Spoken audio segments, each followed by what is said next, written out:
Bon les gars, pour l'instant on est que 3. Ah, Frédéric Delavier en forme. Jean.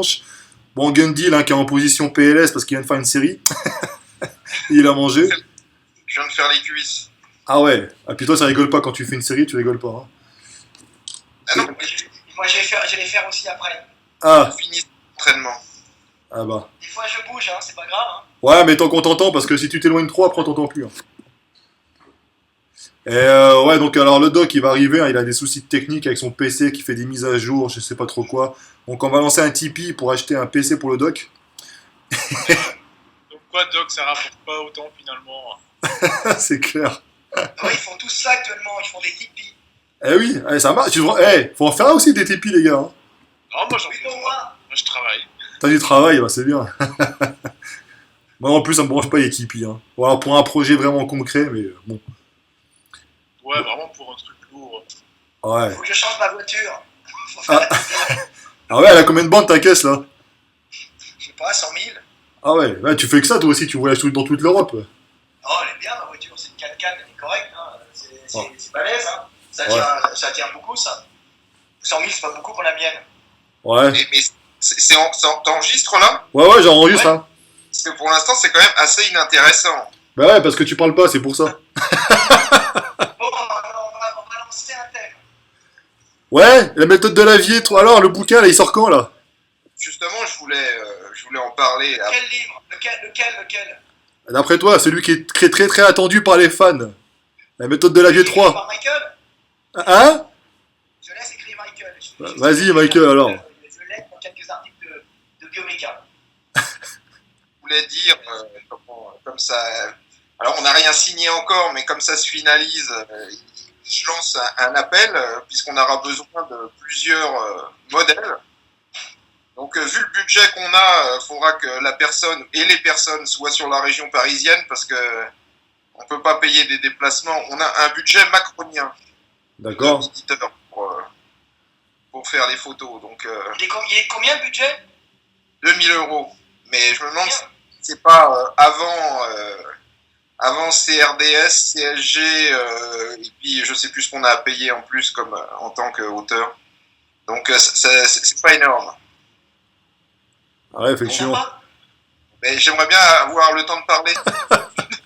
Non mais tu coupes et c'est inintéressant ce que tu nous racontes. J'ai besoin de plusieurs modèles sur plusieurs après-midi. Donc faut une bonne tête surtout une bonne tête, être assez grand et puis d'être ce qu'on appelle photogénique, ce qui n'est pas donné à tout le monde, de ne pas se bloquer devant un appareil photo, faut rester naturel. Donc tu cherches des modèles que c'est homme ou homme-femme? Bah, homme surtout, hein, le livre, enfin ouais. c'est pas surtout, c'est seulement homme. D'accord. Parce que le livre c'est à 99% pour les hommes, hein, donc... T'as qu'à passer un appel sur Facebook. T'as plein d'amis. Ouais, Là, vous voyez Ah, là, ça marche nickel. Ok. Ouais, donc on disait le doc que Fred et puis Michael ils cherchent des modèles photos pour leurs livres. Ah, bah donc j'arrive au bon moment. Non, mais il faut des mecs musclés, des photogéniques. surtout qu'il y a une bonne tête. Ah, une bonne tête. Bon, ça va la bonne tête, il a une bonne tête. Ouais. Bon, on lancera un appel, hein, Jean-Ronge, avec ta communauté, lance un appel aussi. Ah, ouais, y a moyen. Ah oui. Mais bon, il y a un petit budget, attention, hein, donc il faut des fans en fait avant tout, surtout, qui veulent collaborer. Non, le budget, c'est surtout qu'on peut pas payer. Au début, on s'était dit, tiens, on va prendre 6 millions de pandas. Ouais. Mais tu payes même pas le voyage avec ça. Ah, tu Voyage en m'étonnes. classe business. Ah si, moi j'ai un modèle qui peut t'intéresser, Loïc Zine. Il est super beau en plus, lui. T'as Physiquement. la salle de gym, Michael?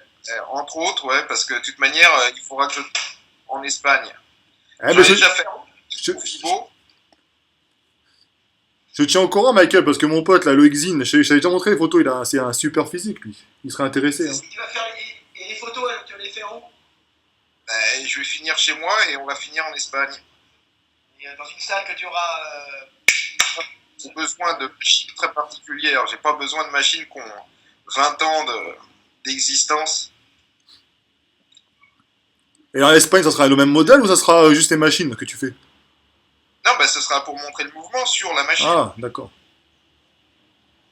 Ah, la petite placement de produit, les gars. J'attendais que tu dises ça. Absolument pas. J'attendais qu'on me dise placement de produit. À chaque fois que je fais un truc, c'est placement de produit. À chaque fois que tu pars, tu places le produit de l'avier. Bon, le doc, à la base, Frédéric, il avait posé une question. On va en placer d'autres. Ah ouais, ah, n'importe quoi. Le doc, Fred, il te demandait par rapport à l'histoire du siphon, tu voulais faire une vidéo à la base, tu te rappelles? Oui, c'est effectivement c'est ce dont on a discuté au téléphone. Là, il y a la blogueuse qui est décédée à cause de ça. Alors, je ne sais pas exactement de quoi il en retourne, hein, puisque tout ce qu'on a vu dans les articles, c'était qu'elle s'était pris son siphon à Chantilly sous pression au niveau de la poitrine, qu'elle a fait un arrêt cardiaque et que malgré les secours, en gros, elle n'a pas pu être réanimée et donc elle est décédée à cause de ça. Et ce que je disais à Fred, c'est que c'est le traumatisme qu'elle a eu, c'est quelque chose de décrit dans les bouquins de médecine. Alors, est-ce que c'est ça ou est-ce que c'est autre chose? Est-ce que le siphon lui a perforé la poitrine et a traversé? Enfin, je ne sais pas exactement. En tout cas, il y a un traumatisme qui est décrit assez fréquemment dans les sports. Le baseball, dans tous les sports avec des projectiles à haute vélocité et à haute énergie.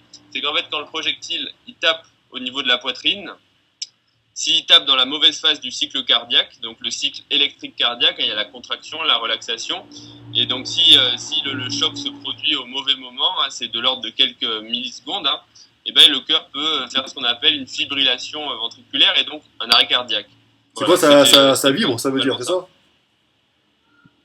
De quoi? Ça vibre, ça veut dire, c'est au niveau électrique, ça fait un choc. Ouais, c'est ça. En gros fibrillation, ça veut dire que toutes les fibres musculaires du cœur vont se contracter de façon anarchique, au lieu d'avoir une contraction qui est synchrone. Ah, d'accord. Parce que c'est comme si, en gros, tu faisais un curl biceps, sauf que toutes les fibres de ton biceps, bah, elles se contractaient de façon asynchrone, donc de façon différée dans le temps et surtout non synchrone. Auquel cas, tu n'arriveras jamais à monter le poids, puisqu'il faut que toutes les fibres soient là en même temps pour faire une force qui serve à quelque chose. D'accord.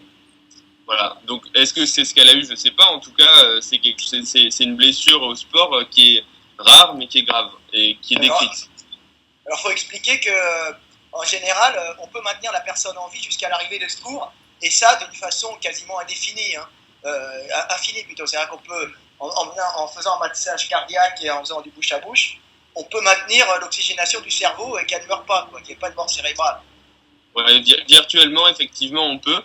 C'est-à-dire que donc il faut bien comprendre que quand on fait un arrêt cardiaque, c'est que le cœur il se contracte plus. Qu'en gros, il n'y a plus d'activité circulatoire efficace, donc le débit cardiaque et donc le débit de circulation du sang dans le corps, il est nul. Et ce qu'il faut maintenir à tout prix, c'est ce qu'on appelle la perfusion cérébrale, c'est-à-dire qu'il y ait du sang qui arrive jusqu'au niveau du cerveau pour maintenir le cerveau en vie. Puisque au bout de quelques minutes, le cerveau, quand il ne reçoit pas de sang et donc pas d'oxygène, hein, les neurones n'ont pas d'énergie et donc les neurones vont pourrir. Donc on veut maintenir à tout prix la perfusion cérébrale et c'est uniquement à ça que sert le massage cardiaque. C'est-à-dire que le fait de masser la poitrine de façon forte va en fait remplacer en quelque sorte la circulation, la fonction de pompe du cœur et va permettre de maintenir le débit au niveau du cerveau et donc en fait d'attendre l'arrivée des secours, puisque c'est uniquement quelque chose qui sert à remplacer à être temporaire, hein. C'est-à-dire qu'on peut masser effectivement quasi indéfiniment, on massera jamais aussi bien que ce que fait le cœur naturellement, mais effectivement on peut arriver, si on masse quelqu'un qui est en arrêt cardiaque tout de suite, on peut arriver à le maintenir comme ça 10, 15, 20 minutes, le temps que les secours arrivent. Et si le massage est bien fait et qu'il est fait vraiment immédiatement, globalement, il y a de bonnes chances de survie si ensuite la personne repart et que le scénario est en gros le scénario le plus optimiste, hein, c'est-à-dire on masse le temps que les secours arrivent, au bout de 10 minutes les secours sont là et on réanime la personne, c'est-à-dire qu'on lui fait reprendre ce qu'on appelle une activité cardiaque spontanée, hein, c'est-à-dire que le cœur reprend sa fonction, la personne se réveille pas toujours, hein, puisqu'on met souvent des drogues qui sédatent, etc., en intube et tout ça. Mais ça permet justement que le cerveau n'ait pas subi de dégâts. Oui. C'est clair où il y a...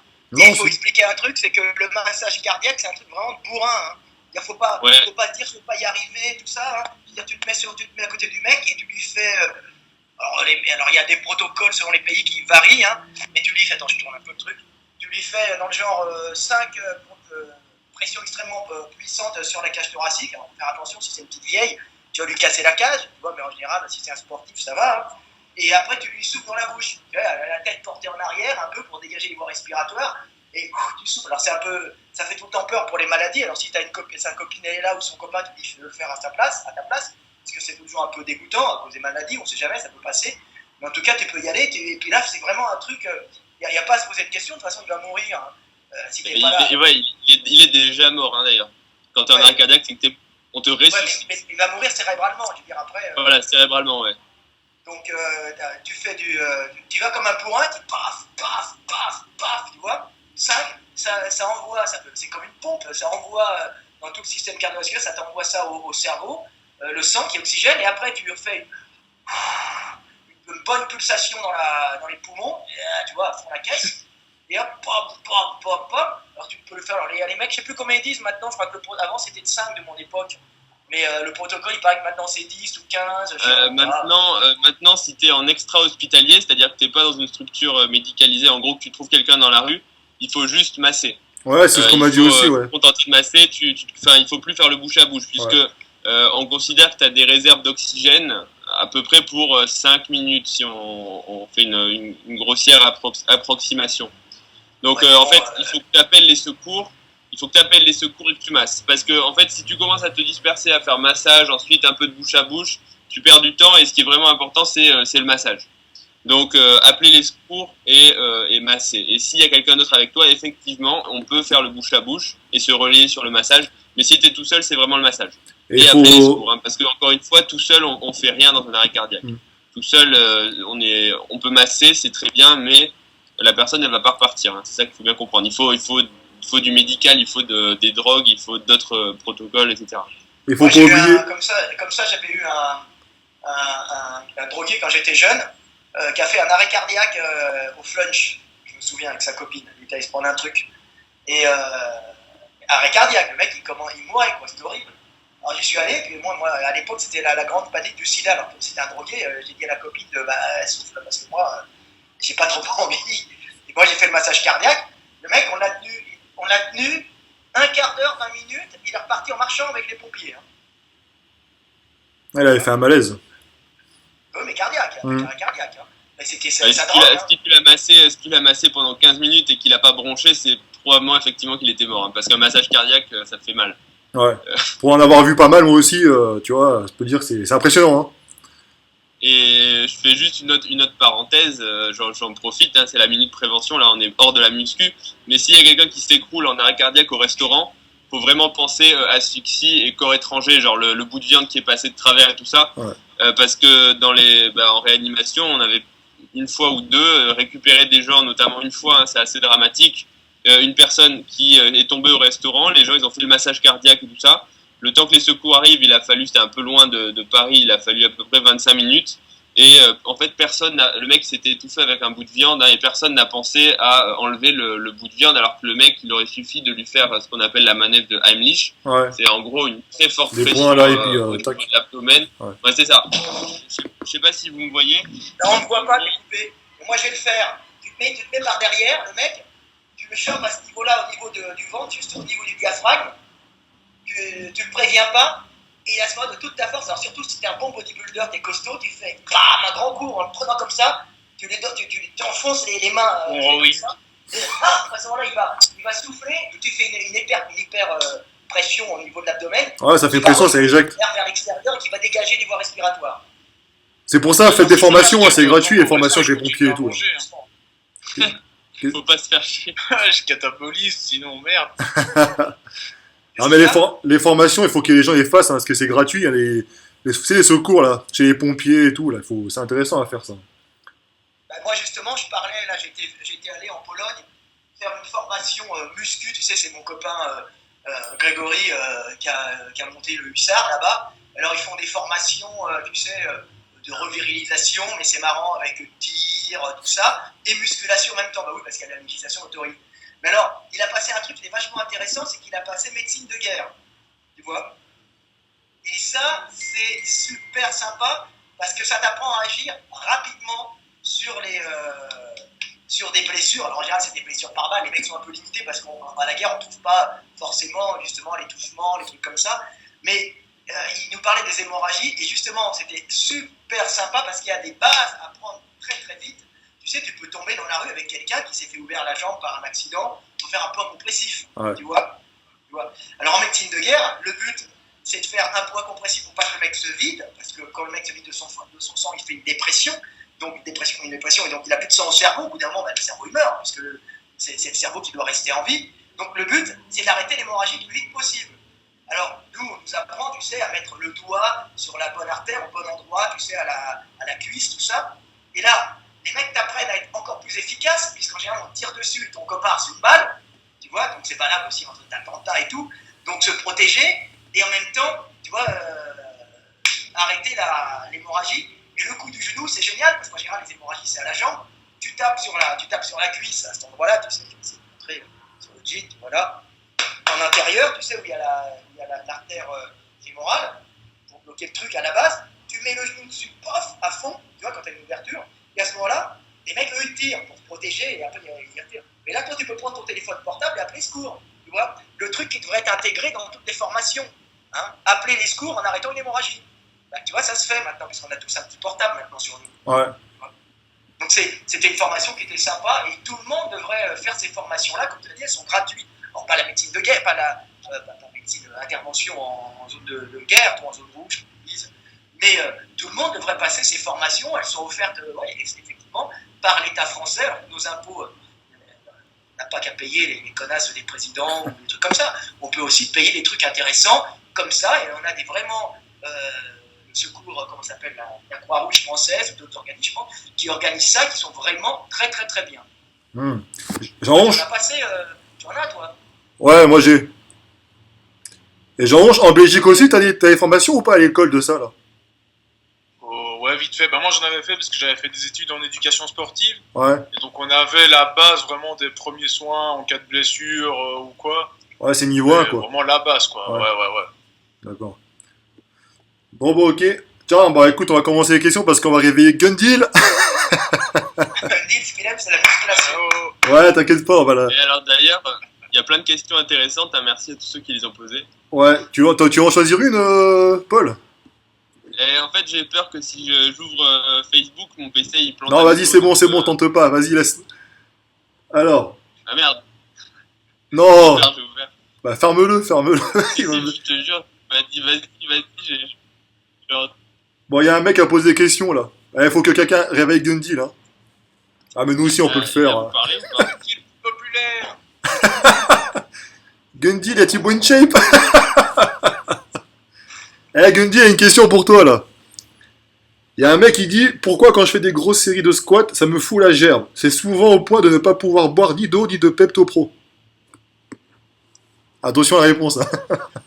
C'est pas normal, il y en a, ils vont se mettre à chier, ou il y a une action. Le problème, c'est que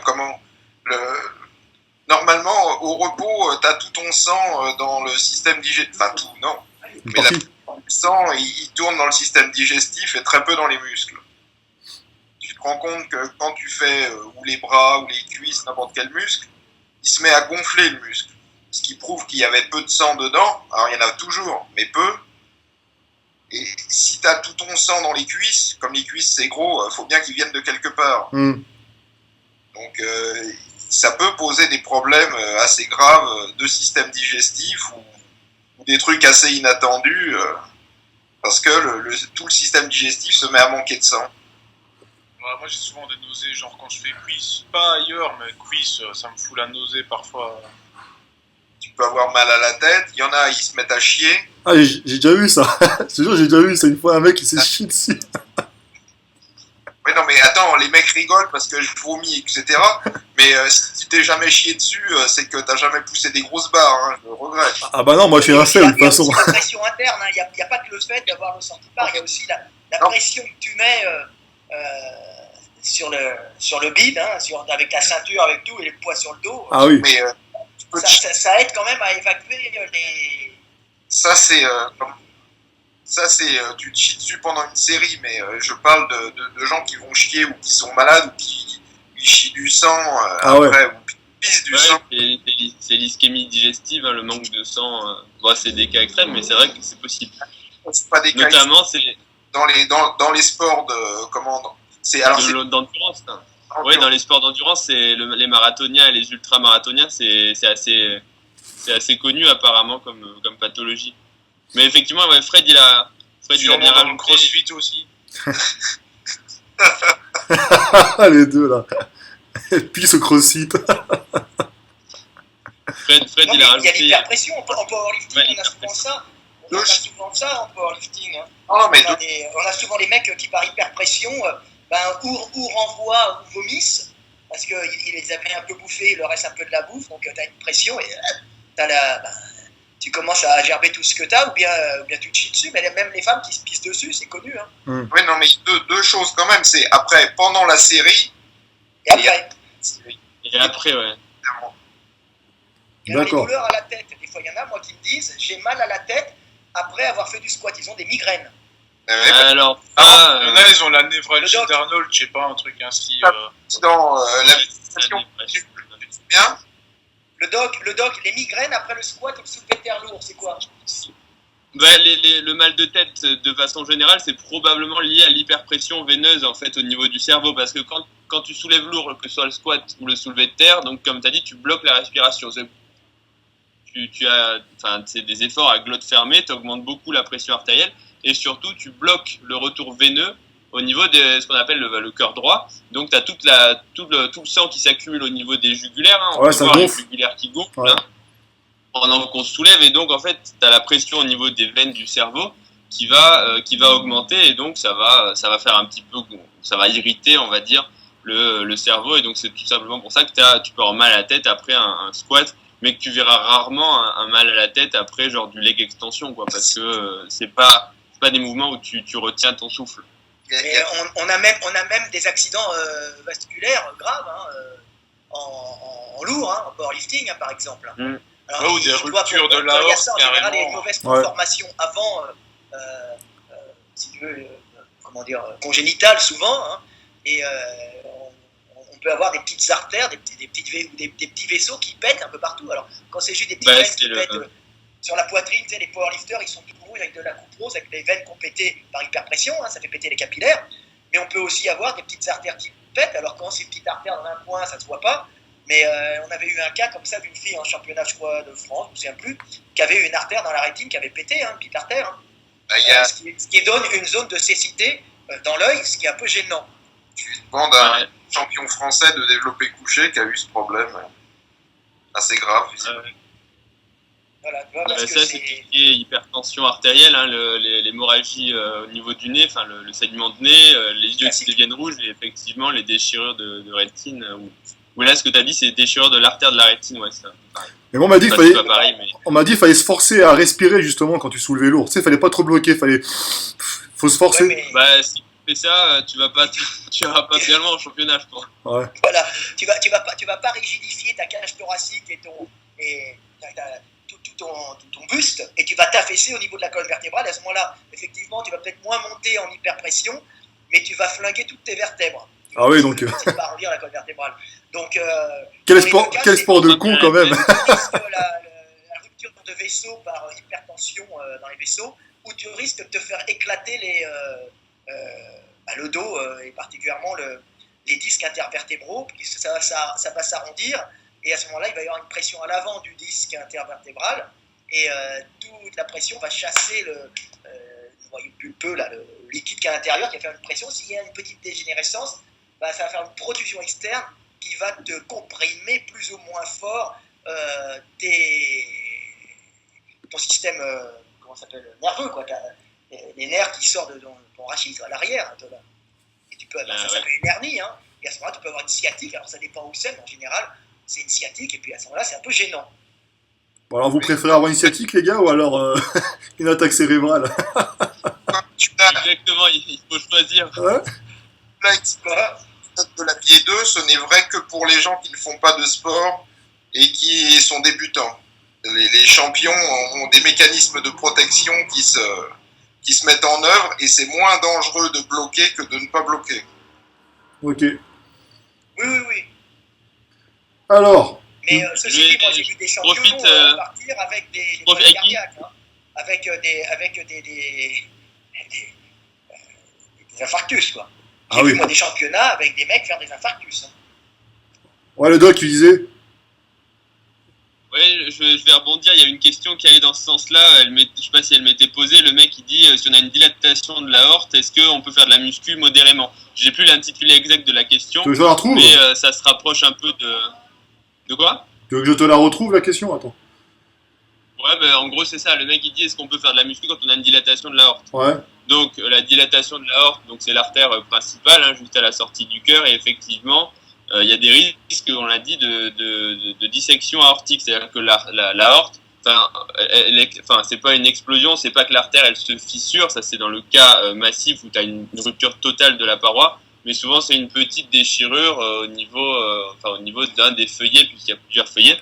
Donc, il faut bien comprendre que plus tu as une artère une aorte qui est dilatée, et plus les à-coups d'hyperpression que tu vas mettre à la muscu, à chaque fois que tu vas soulever lourd, tu vas faire une hypertension artérielle temporaire. Si tu as la presse à cuisse, ta pression artérielle va monter énormément. Si tu fais un squat, c'est pareil. Et donc, même de façon très temporaire, après ta pression artérielle redescend, mais tu vas engendrer un stress sur la paroi du vaisseau. Donc, à la fois, ça va occasionner l'augmentation de la dilatation, c'est-à-dire que c'est un cercle vicieux qui s'auto-entretient. C'est-à-dire, plus tu as d'hypertension, plus la dilatation va progresser, hein, puisque la paroi va s'affaiblir.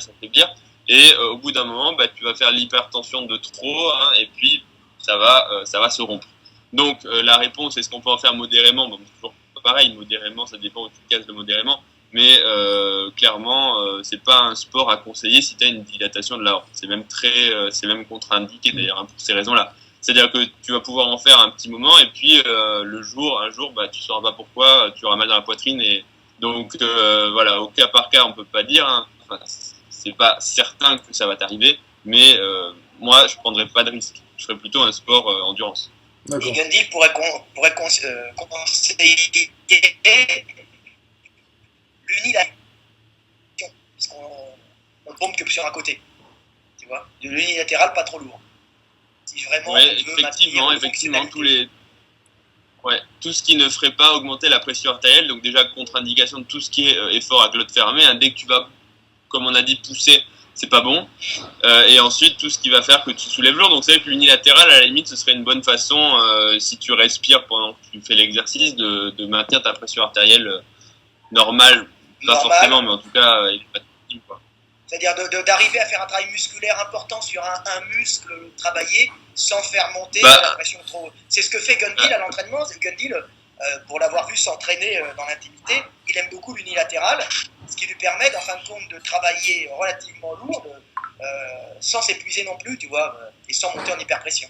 Sans épuiser le système cardiovasculaire. Le système cardiovasculaire, voilà. En l'épargnant plus, disons. En l'épargnant plus. Ouais, voilà. Comme Gundil est dans le. Il a un but, lui, c'est de prendre du volume et de durer le plus longtemps possible. C'est un but louable, puisque c'est une espèce de travail un peu de moine, un travail presque de méditation pour lui, spirituel. C'est se développer en se conservant entier le plus longtemps possible dans une démarche intellectuelle de conservation du corps par l'esprit. Ah, le mec, hein. C'est mon pote Gandhi, je l'adore parce qu'il fait vraiment attention à ne pas se blesser. C'est vrai que. Une fois que t'es blessé, mon pote, tu l'as dans le cul profond. Hein. Ben, je sais à qui le dis-tu. Moi, c'est l'inverse. Non, mais pour ton gars, faut quand même qu'il voit un spécialiste et que le mec regarde exactement. Ça me fait toujours rire que les mecs te posent des questions comme ça sur Internet. Parce que c'est pas une question de vie ou de mort, quoi. Et il a dû voir un spécialiste parce que je pense pas que ça, les mecs font ça sans rien. Si tu m'écoutes moi au lieu de ton médecin, t'as pas. Bon, une autre question, les gars. Un peu pour tout le monde, hein. C'est Nicolas à Liberté. Il demande, est-ce qu'on peut construire du muscle de qualité malgré que l'on consomme de la protéine de très mauvaise qualité? Qui vote oui? Non, mais c'est quoi du muscle de qualité et du muscle de pas qualité? Putain, j'étais sûr que t'allais dire ça. Et attends, moi, c'est quoi de la protéine de mauvaise qualité? Bon, une fromagère basique. Et de flotte. Ça dépend, ça veut rien dire parce que si tu as une protéine de mauvaise qualité, Ça veut dire quoi? C'est-à-dire qu'elle n'est pas assez bien dosée dans l'aminogramme, qui ne correspond pas à tous les acides aminés dont l'être humain a besoin pour construire ses tissus? Ou bien c'est une S'il y a des protéine souris dans le sachet. qui fait chier partout parce qu'elle a été maltraitée, elle est pleine de lactose, et en plus il y a des bactéries dedans parce qu'elle n'a pas été bien conservée? C'est quoi? Je t'arrête parce qu'une protéine qui fait péter, maintenant, t'as vu, les mecs, ils ont sorti des suppléments. J'ai failli faire une vidéo pour expliquer. Ils ont sorti des suppléments qui font péter maintenant. Non, pourquoi faire? Je te jure, c'est fait pour te faire péter. Alors j'expliquerai, peut-être que si j'ai le courage, j'expliquerai pourquoi. Putain. Tiens, mais ça... Bon, qu'est-ce qu'il y a? Moi, j'ai une C'est idée. quoi? peut-être C'est pour permettre d'évacuer les déchets dans Loin de l'intestin? Non, pas du tout, non. Et pourquoi alors? Ben, j'expliquerai dans une vidéo. C'est pas con. Ah, c'est pas con en plus, ah merde. C'est pas con. Faut être célibataire ou en couple depuis longtemps? Non.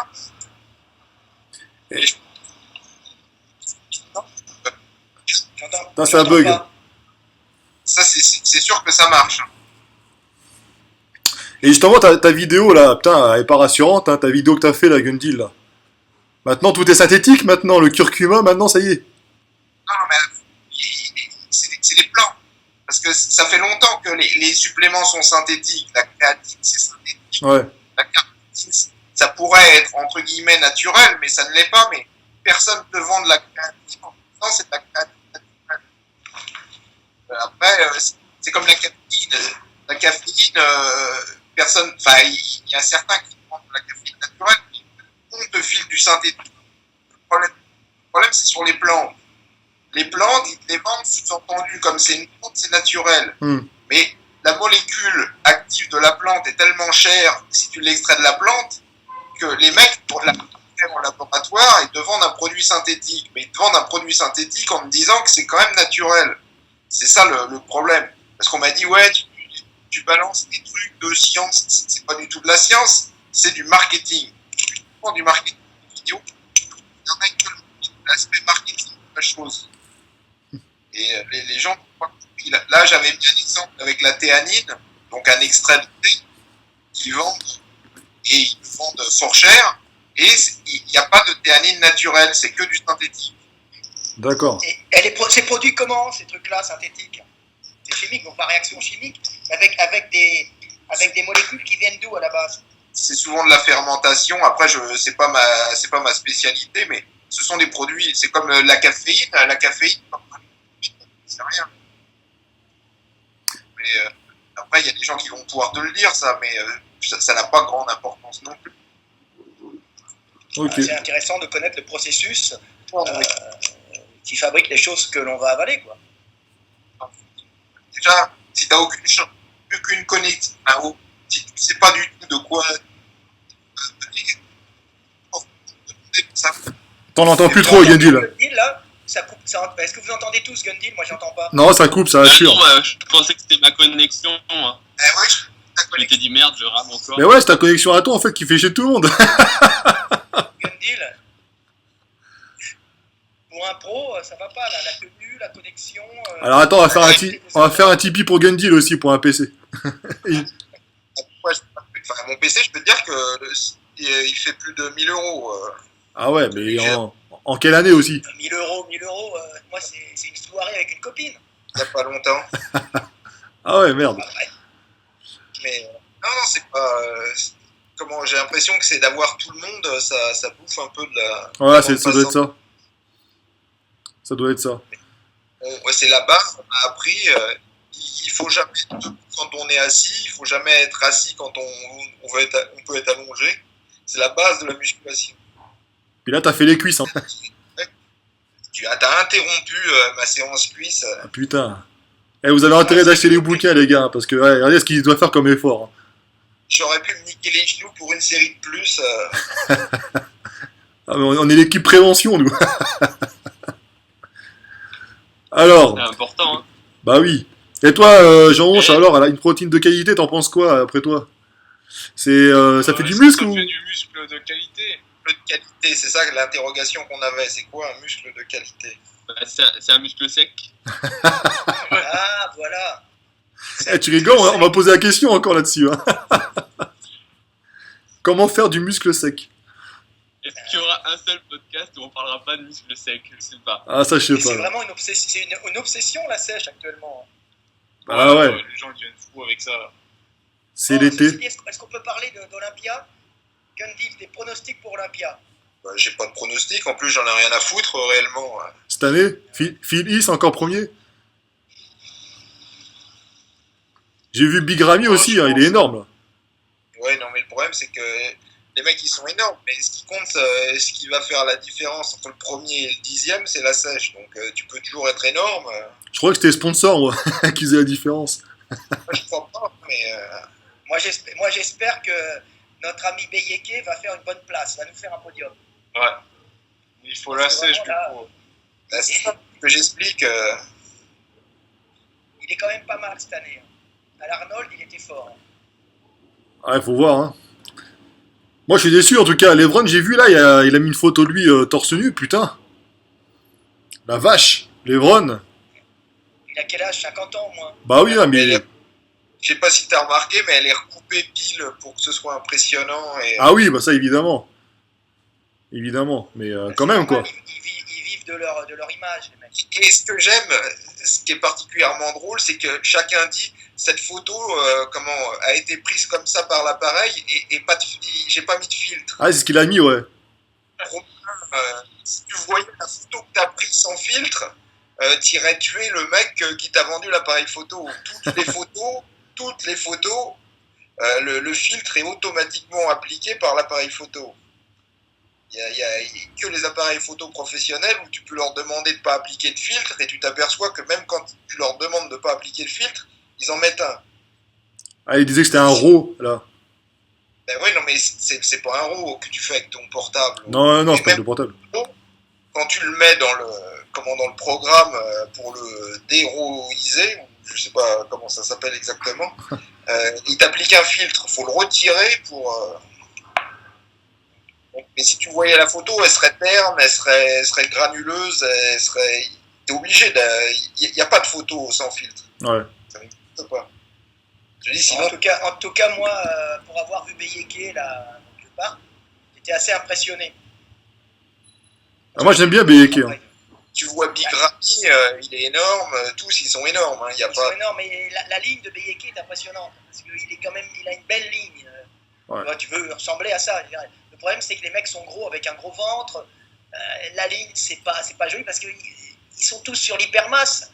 Mais quand t'as un gros bide, ça va pas, quoi. Tu vois, lui, il a quand même une super ligne là actuellement. C'est rare, ça fait longtemps qu'on n'a pas vu un mec arriver avec une belle ligne. Il y avait Coleman à un moment qui était arrivé avec une super ligne quand il était jeune, quand il a commencé à gagner. Mais là, on a Beyeke, ça fait longtemps qu'on n'a pas vu un gars qui se pointe et tu dis merde, je veux lui ressembler, tu vois. Mais est-ce qu'un Français peut Il gagner? reste des années avec son beat qui reste. Ah, il est propre, Des hein. années en forme, quoi. Ouais. Si tu Pas regardes tout jeune, Phil Heath, il avait une bonne ligne aussi, et puis au fil des années, ça se détend. Il a Beyeke, quand même ça fait- conservé, Phyllis. Il est pas mal, il manque de largeur d'épaule, mais il est complète partout. Mais, là, je vois Beyeke qui arrive bien sur la ligne, ça fait longtemps. Il y a Winkler qui est pas mal, qui est rempli de partout, qui a une bonne gueule, qui a des très beaux bras. Parce que je regardais, sur le haut, il est un peu comme Phyllis, comme Beyeke, là. Mais le ventre, c'est pas ça, quoi. Non, il a un bide, lui, hein. Ah ouais. Mais Non, même les il a catégories... diminué J'espère ces qu'on va dernières avoir, années. Je sais pas s'il est français, mais il se présente pour la France, je crois, parce qu'il se présente pour la France, il est encore Camerounais, c'est ça, hein. Ouais, mais ouais, il est Il se français, hein. présente Il est français maintenant, parce Ah qu'il était content de concourir pour la France. Et il se présente justement là-bas. Ça fait plaisir, parce qu'on a quand même un Français à haut niveau, à Olympia, qui a, à mon avis, la plus belle ligne. Alors, Gundil, il disait, le problème, c'est la sèche. C'est la sèche, la sèche. L'eau. C'est toi qui fais les critères de jugement, hein. J'y suis pour rien dans cette histoire. Hein. Non, mais c'est toi qui faisais remarquer, le problème, c'est qu'il est peut-être des fois un peu moins sec. C'est les mecs t'accusent après, ouais. C'est pas moi qui Ou un fais. peu flotteux, comme les blacks sont souvent des fois un peu flotteux. C'est pas moi qui fais les critères de jugement, mais ils jugent beaucoup enfin, ils discriminent beaucoup sur la sèche, ce qui est normal parce que tu discrimines avec les caractéristiques les plus simples. C'est pour ça que tu juges le dos, facile. De dire à Olympia quel est le mec qui a les meilleurs bras, si tu faisais Monsieur Olympia bras, t'aurais du mal. Parce que tous les mecs, quasiment, bon, sauf Chauvin de Roden, tous les mecs, ils ont des méga bras, quoi. Donc, va juger sur les bras, c'est extrêmement difficile. Par contre, tu juges sur la sèche, tu juges sur le dos, beaucoup plus facile. Donc, c'est pour ça qu'on juge sur ce genre de choses. Mais Phyllis, avant, c'était un point faible son dos, il disait, hein, à l'époque. Il l'a rattrapé après, mais Phyllis, il avait pas un dos large. Bah, C'est le problème, il est à large de clavicule. Ouais, ouais, il a été large. Donc, ok, pour Donc, face si à... t'es pas large de clavicule, tu peux pas étendre ton dos énormément quand tu te présentes les bras écartés. Ouais. Le seul truc que tu peux faire, c'est remplir et prendre de la masse dessus. Alors ça fait des dos facilement épais, mais plus difficilement larges. Question de morphologie. ouais, non, mais quand t'es pas large, tu peux pas être large. En 10 simplement. Une Mais question... ce qui va être. Non, là, ce qui va être plus intéressant, sûrement, ça va être les men physiques. Ou je sais plus comment ils appellent ça. Non, men classiques. Ça va être intéressant parce qu'on voit arriver des mecs qui. Pour la deuxième année, on va voir arriver des mecs qui sont de mieux en mieux quand même. Le Canadien, là, je sais plus son nom. Il est vachement bien. Hein. Le mec du Canada, là. Personne connaît. Et Bah non. en catégorie Toi non 212 aussi, c'est bien parce qu'ils sont toujours fort secs, puisqu'ils veulent arriver dans leur catégorie. Ça fait quand même les compétitions entre gnomes. Hein. Ouais, en général, ils sont petits, ouais. Non, mais les mecs, ils sont vraiment bien. En classique physique, on va avoir des mecs qui vont arriver, ils vont faire très très mal. Hein. Vraiment, ces catégories-là, pour moi, c'est Il y le en avait un futur. qui Il y aura Flex Wheeler aussi, normalement. Oui, non, mais bon. Il est un peu HS. À 50 ans, moi, ça me fait pas rêver, un mec de 50 ans. Je suis désolé. Ah oui, c'est vrai qu'il revient, lui. Ouais, d'accord, non, mais il revient, puis à quel prix en plus hein. Ouais. C'est vrai qu'on l'a pas encore vu. Non, mais je veux dire, il a déjà des reins dans un état lamentable. Mais c'est bizarre qu'ils ont ce... C'est bizarre qu'ils aient ce besoin comme ça de revenir. Levron a été... Pas d'argent. Ouais. Ils vivent de ça, les mecs. Hein. Tu leur enlèves ça, ils font quoi? Quand t'as été une superstar et puis que tu le voyais, moi. Bon, maintenant, les mecs Levron, ils sont tous des fans de Levron, etc. Attends, moi, au FIBO, j'ai vu Levron, il n'y avait personne. Ouais, tu l'avais dit, ouais. Nous, on allait faire une photo, je peux te dire que il y en avait pour 2 secondes à aborder Levron. Il était là dans son coin, il n'y avait personne, même pas les gens le regardaient en passant. Donc Gundil m'a pris en photo avec Levron.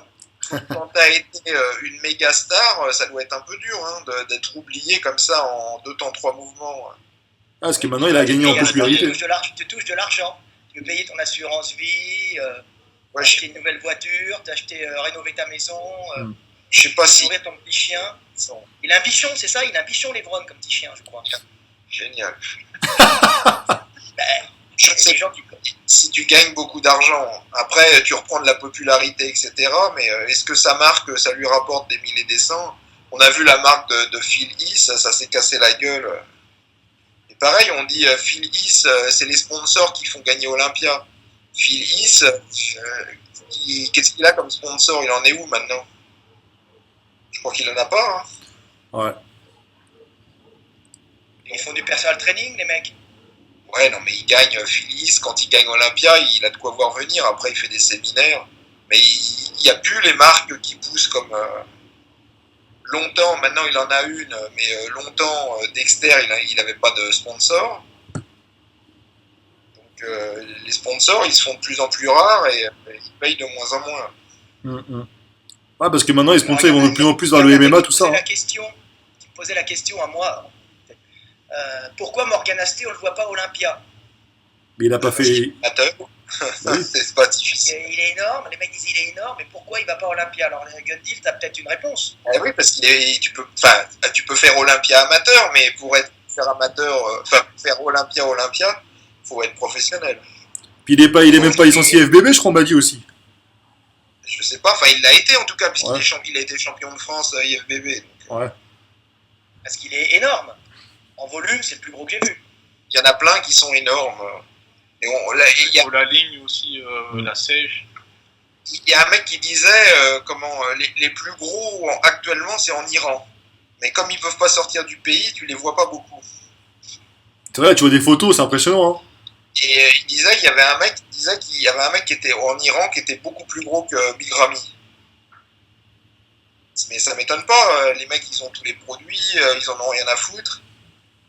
Ils ont des bonnes génétiques, les Iraniens. C'est un pays riche. Bah, Big Ça Ramy, sélectionne les grands et les balèzes. Je pense que il avait une bonne génétique aussi, mais visiblement il y a un mec qui est encore plus gros que lui. Mais pareil, c'est pas parce que t'es énorme que forcément tu fais Olympia. Olympia, c'est pas forcément les plus gros que. Ouais, parce que j'ai l'impression que la tendance, c'est l'inverse maintenant. Maintenant, c'est plus la course au plus gros. Hein. Gros, le problème, c'est quand tu le fous en slibard sur une scène, c'est pas forcément celui qui rend le mieux. Ouais. Tu te souviens, on était allé en Hollande et à l'époque, il y avait Schildkamp. Quand tu vois Schildkamp à côté des autres, c'est le plus gros. Moi, j'ai été fan de. C'est toi qui étais fan de Schildkamp. Mais non, mais j'ai jamais été. Moi, j'aime bien les grands blonds aux yeux bleus. Ah, Avec J'ai tout le temps rêvé d'être un grand blond aux yeux bleus. avec un gros tour de taille. Tu vois, vraiment, c'était mon. Je sais pas, j'aimais ça. Je sais pas. Ouais. le côté. Bon, allez. Tu sais, Ah, tiens, une question, le doc, là, t'as une question, même pour vous, parce que on parle beaucoup des. Parce que, en fait, Fred, on parle sur notre chaîne, on a parlé beaucoup des produits dopants, etc., ma préparation. Et en fait, il y a un mec, par contre, qui pose une question, il dit, ouais, mais et pour ceux qui prennent pas de produits dopants, quels conseils pouvez-vous nous donner sur les prises de sang à faire pour savoir si on est en bonne santé, etc., parce que le sport, en fait, en gros, ça influence surtout, quoi. Donc, qu'est-ce qu'on doit faire analyser, éventuellement, une fois par an? La même chose, hein. Ouais. La même chose qu'un mec. Parce que les reins, c'est les mêmes. Que tu prennes des produits dopants ou pas, tes reins, t'as toujours des reins. Un cœur, t'as toujours ton cœur. Le foie, t'as toujours ton foie. Il n'y a pas. Une analyse pour produits dopants et une analyse. Tes organes, c'est les mêmes. Hein. de toute façon, il y a en musculation, il y a un petit problème. Pour être gros, il faut beaucoup en général. Si tu n'as pas une nature à être gros musculaire naturellement, être balèze, il faut beaucoup manger. Et beaucoup manger, ça force l'organisme à beaucoup filtrer. Et ça fatigue l'organisme. Non, mais par contre, là où j'étais étonné, c'est le doc, tu disais, dans les analyses classiques, ils font pas pisser. Ah oui. C'est fait, c'est une analyse classique, mais dans la pratique, en tout cas, moi, de mon expérience, de ce que j'ai vu, c'est pas très souvent utilisé. C'est utilisé, hein, mais pas en première, rarement en première attention. Ce qu'on peut dire, par rapport à l'analyse classique, il faut que tu pisses dans un petit gobelet aussi. Tu demandes ça à ton médecin, parce que c'est comme ça qu'il va voir certains de tes résultats sur les reins. Ouais, je l'ai déjà fait, moi, quand. Ouais. Faut systématiquement demander une analyse de pisse. Ouais, avec les petites la machine là, qui te.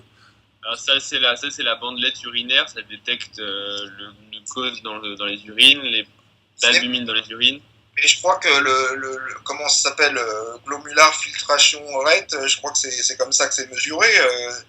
Et puis la protéinurie aussi, c'est deux trucs essentiels pour le sportif, que tu sois dopé ou non. Alors, explique le doc, qu'est-ce que ça fait tout ça, ça vérifie quoi exactement? Parce que les gens ne savent pas.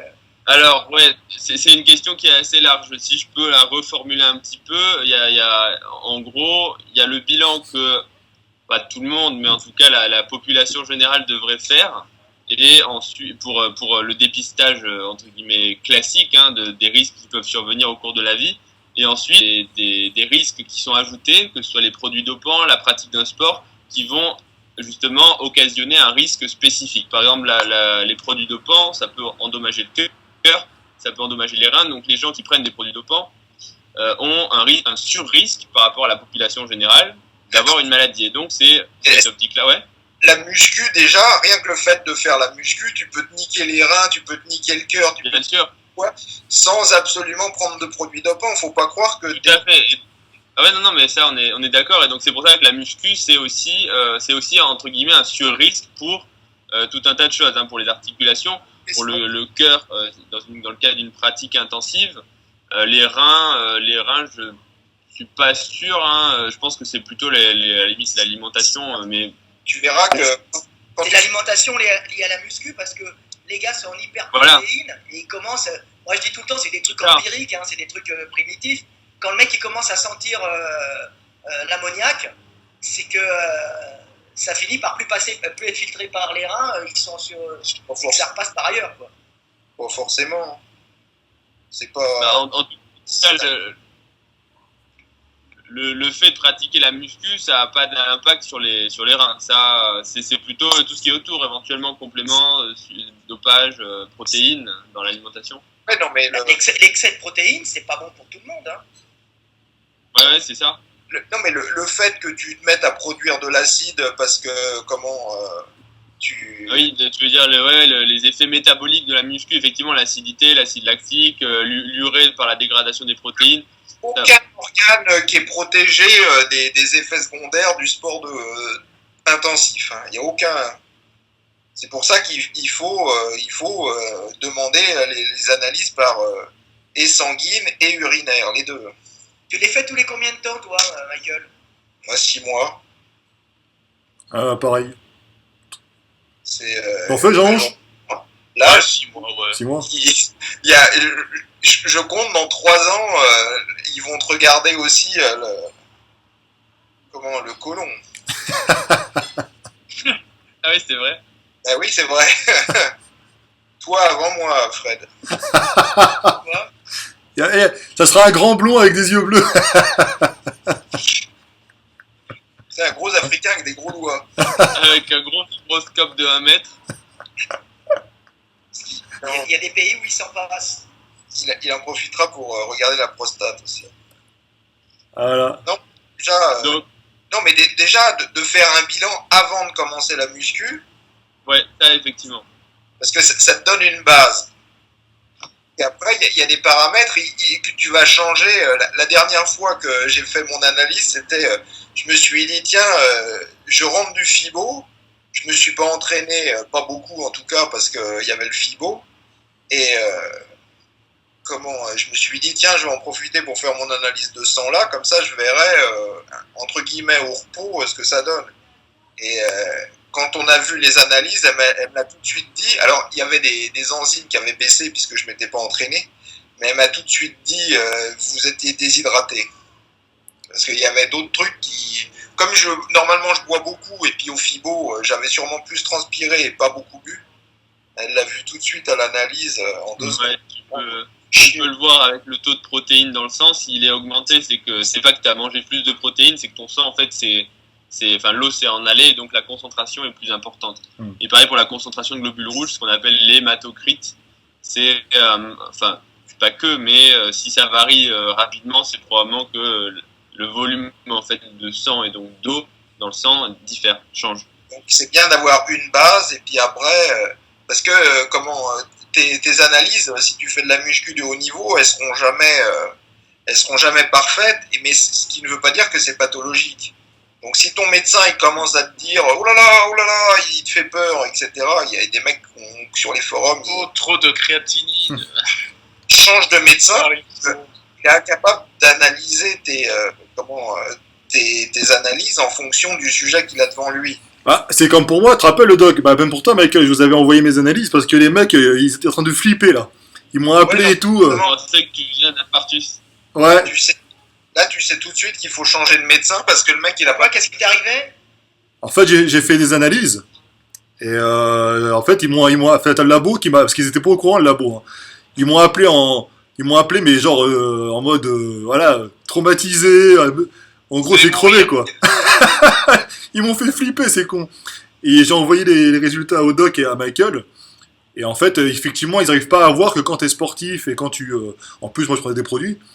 Et ben, ils n'arrivent pas à voir... en fait, ils différencient pas le sportif du mec normal. Tu sors des normes, c'est normal. Mais normalement, ça doit savoir il y a des choses. Attends, on t'entend pas, Michael. Ouais.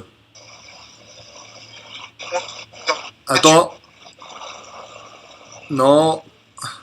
Merde, qu'est-ce que j'ai fait? C'est pareil pour les powerlifters, quand ils leur prennent la tension, le mec est un peu angoissé à l'hôpital. Comme il a l'habitude de pulser avec un gros cœur quand il fait des grosses barres, ça va tout de suite, s'il est angoissé, monter très vite. Mais il a une structure tuyauterie qui résiste. Donc les mecs, ils voient de l'hypertension, ils disent qu'est-ce que c'est que ça? Le mec, il est angoissé. Mais en vérité, c'est parce qu'il a un gros cœur musclé de power, et en plus, il est angoissé. Tu comprends? Et en plus, il te sert Alors ça, l'impression. Ouais, mais Non, mais quand je dis des power, c'est des mecs qui montent à 250, 300, tu vois, en squat, en soulevé de terre. C'est pas le mec qui fait 150 au squat. Hein.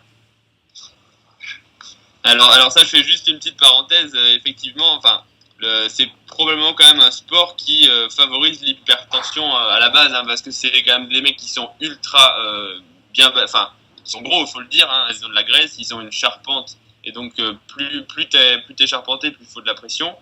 Et avant, on croyait que ce qu'on appelle l'hypertension artérielle blouse blanche, hein, c'est justement le fait qu'en gros, quand tu es chez toi, tu as ta propre machine, on prend la tension, elle est normale. Et quand tu vas chez le médecin, qui a une blouse blanche, tu es un peu angoissé, un peu ceci, un peu cela, on te prend la tension et elle est un petit peu au-dessus des normes. Donc jusque-là, on disait l'hypertension blouse blanche, attention, il faut pas la considérer, c'est pas grave en gros. Il y a quand même pas mal de travaux récemment qui ont montré que le fait justement d'avoir cette hypertension blouse blanche signifie que ton système tensionnel, ton système cardiovasculaire a une mauvaise réaction face au stress. C'est-à-dire qu'en fait, dès que tu es un petit peu stressé, dès que tu vas avoir une activité importante, ta tension va monter. Et donc, que ton risque cardiovasculaire, il n'est pas aussi élevé que celui qui a une tension en permanence élevée, mais il est quand même pas au niveau du mec qui n'a pas d'hypertension blouse blanche. Donc, en fait, il est entre les deux. Et donc, c'est quand même à considérer comme quelque chose de pas normal. Et il faut pas se dire, si je vais à chaque fois chez le médecin, que ma tension elle est élevée, mais que voilà, c'est parce que je suis powerlifter, faut faire quand même attention. C'est un message. Ça vient aussi d'un système nerveux épuisé, aussi, fatigué. Il faut savoir que le fait de faire trop de power, le fait d'avoir des problèmes dans la vie, ça peut faire monter, justement, ça peut épuiser ton système nerveux et le faire dérailler, quoi. Donc ça, c'est souvent un truc d'Européens aussi, qui ont facilement un système nerveux qui s'épuise, à force de s'angoisser, à force de faire marcher en permanence dans l'angoisse de l'avenir. Donc ils utilisent beaucoup de neurotransmetteurs, ils cogitent en permanence, ils ont une espèce d'angoisse permanente qui accélère un peu leur battement cardiaque des fois, tu vois, et au bout d'un moment, ça les épuise. Ça, c'est souvent un truc de blanc, d'habitants du Nord. Donc, le mec, il monte en hypertension, puis ça peut même générer des trucs différents, c'est qu'après, le mec, il est en hypertension, et quand il est épuisé, il commence à faire une dépression, il est en hypotension. C'est-à-dire qu'il a tellement niqué son système nerveux qu'à la fin, il prend sa tension, il n'a plus rien, tu vois. Donc c'est le problème. Mais ça, c'est souvent l'angoisse de l'avenir du blanc. C'est ce qui a fait survivre les blancs, c'est de penser à l'avenir en permanence. C'est ah putain, merde, comment je vais faire? Ceux qui ont survécu, c'est ceux qui avaient cette angoisse. Et le problème, c'est que c'est cool, c'est bien pour survivre parce que tu fais des réserves de gras, à l'époque, de bois de chauffe dans les cavernes. Tu penses qu'à travailler, tu penses à ton avenir, et puis alors après, tu penses à l'avenir de tes gosses. Tu penses à prendre une assurance vie, tu penses à ci, tu penses à ça, tu prends un crédit, et tu es tellement angoissé que tu niques ton système nerveux, après tu tombes en dépression. Alors il y a plusieurs types de dépression, bien sûr, hein, mais après tu as un système de sécurité qui fait que le système nerveux s'arrête, bof, une espèce de sécurité, mais tu ne ressens plus rien. Tu n'as plus d'angoisse, tu n'as plus de joie non plus. Et là, c'est très dur, parce que ça commence à la dégradation du cerveau, puisque ta mémorisation, tu le fais par les émotions. C'est-à-dire les émotions, c'est des molécules qui permettent de mémoriser les choses qui t'ont permis qui ont été positives pour ta vie, tu vois, en général. Donc, ou les stress violents où tu as survécu, ou les joies qui t'ont apporté un plus calorique ou reproductif. Tu vois, je sais pas, le mec. Mais si tu n'as plus d'émotions, tu vas plus mémoriser les instants qui t'ont fait survivre pour les utiliser en réflexe conditionné après, donc agir plus rapidement pour être plus efficace. C'est le système de survie de l'homme. Hein. Et à ce moment-là, ces molécules qui se mettent sur tes connexions synaptiques, elles protègent aussi l'organisme, le cerveau, tu vois, les connexions synaptiques, de la dégradation que va faire l'organisme des connexions synaptiques non utilisées. Parce qu'il y a un renouvellement permanent de la mémoire, une conservation des connexions synaptiques utilisées entre les neurones, donc celles qui ont été utiles à ta vie et à ta survie, donc celles que tu as eues sous émotion, et celles que tu as eues et celles qui ne sont pas utilisées sont progressivement dégradées quand tu dors la nuit par des espèces de molécules qui viennent. Et alors, le fait d'avoir des émotions génère des molécules qui protègent tes connexions synaptiques de la dégradation de l'organisme lui-même qui viendra, par un processus chimique, détruire les molécules, les connexions non protégées. Donc, si tu n'as plus d'émotions, tu es en dépression, bah, tu vas finir progressivement avec de la sauce blanche dans la tête. C'est-à-dire que tu n'auras plus de connexion synaptique. Alors, ça commence à toucher tes souvenirs, et puis ça finit par toucher tes fonctions vitales. Tu vois, on découvre ça progressivement. Ce que j'avais expliqué dans mes vidéos a été prouvé récemment dans des recherches scientifiques. Donc, c'est marrant de le savoir. Ah bah Tu vois, ouais. c'est beaucoup plus simple qu'on ne le pense. Et pour revenir à quelque chose d'intéressant, l'hypertension, Non, mais c'est intéressant. ça n'intéresse personne, sauf toi. Mais Mais non, quand tu fais beaucoup de sport, tu bousilles ton système nerveux. Et tu peux arriver à un certain moment où tu vas tomber en surentraînement. Ben, le surentraînement, c'est souvent proche de la dépression. Tu as niqué ton système nerveux. C'est Tu pas es faux. fatigué, tu n'as plus envie de rien, tu es là. Ça joue aussi. ouais, là, tu nous racontes ta vie en fait. Ma vie de blanc. J'ai une vie de blanc, moi. L'hypertension, ce qui est contre-intuitif, mais l'hypertension, paradoxalement, va niquer les reins. Donc c'est pour ça qu'il faut toujours, je le répète, dans l'analyse sanguine, il faut toujours pisser aussi. Il faut à l'analyse urinaire. Ok, donc ça répond à la question. Et donc, attends, on va juste finir, sinon on va dire on n'a pas répondu à la Ah question. si, elle a répondu à la question, je suis pas d'accord, elle a répondu. On va se Il battre. Vas-y. faut dire qu'il y a deux hypertensions aussi. Hein. Parce qu'on fait du sport comme ça, on monte en hypertension. Quand on est power, c'est dangereux. Mais il y a des personnes qui sont plus à risque que d'autres en hypertension. Il y a les nerveux, mais les nerveux, c'est une hypertension à cause du système nerveux qui va accélérer l'organisme, accélérer le battement cardiaque et la pulsation cardiaque. Mais tu as une hypertension, là, le doc, il peut en parler, hydrique aussi. Hein, doc. Ouais, en fait, plus tu as de volume dans les vaisseaux et plus tu as une force en fait, qui s'applique sur les parois. Et donc, c'est la tension en fait, pariétale. Ce qu'on mesure, la tension, c'est la tension pariétale. Donc, ça dépend à la fois de la contraction du muscle du vaisseau, mais aussi des forces qui vont pousser de l'intérieur, donc de la dilatation du volume vasculaire. Donc, effectivement. D'accord. Tu peux avoir des fois des problèmes rénaux qui entraînent des hypertensions. Et pas uniquement des hypertensions qui entraînent des problèmes rénaux. Ah ouais, non, mais d'ailleurs, tous les problèmes rénaux entraînent une hypertension parce que la tension est régulée en grande partie au niveau rénal. Hein. Donc, tous les malades rénaux ont très, très, très souvent une hypertension. Et le problème, c'est que c'est d'ailleurs une hypertension qui est très difficile à contrôler puisqu'il y a plein de systèmes qui sont altérés. En général, les mecs, ils leur donnent des diurétiques pour pisser, c'est ça, pour justement. Ouais, ça c'est d'ailleurs des médicaments qui marchent très bien. Hein. Tu pisses du sel, donc tu pisses de l'eau qui vient avec le sel, et donc tu baisses ta tension. Voilà. Mais c'est pas la même que le mec qui est nerveux, tu vois, qui a un gros cœur puissant. C'est pas la même cause, tu vois. C'est pas la même cause, ouais. Et c'est ce qui entraîne souvent que, par exemple, les blacks, tu sais, on a des blacks qui nous regardent aussi. Hein. Ils ont souvent un problème plus que l'Européen. L'Européen, il a une hypertension nerveuse. Tu vois, il est angoissé avant de passer sous la barre, ou il est angoissé. L'Africain, lui, il va avoir une hypertension hydrique plus souvent. C'est un truc qui est classique, on le dit des fois aux médecins, puisque maintenant on a quand même une immigration importante en Europe, du fait d'avoir été en Europe et en France, particulièrement d'avoir un passé colonial.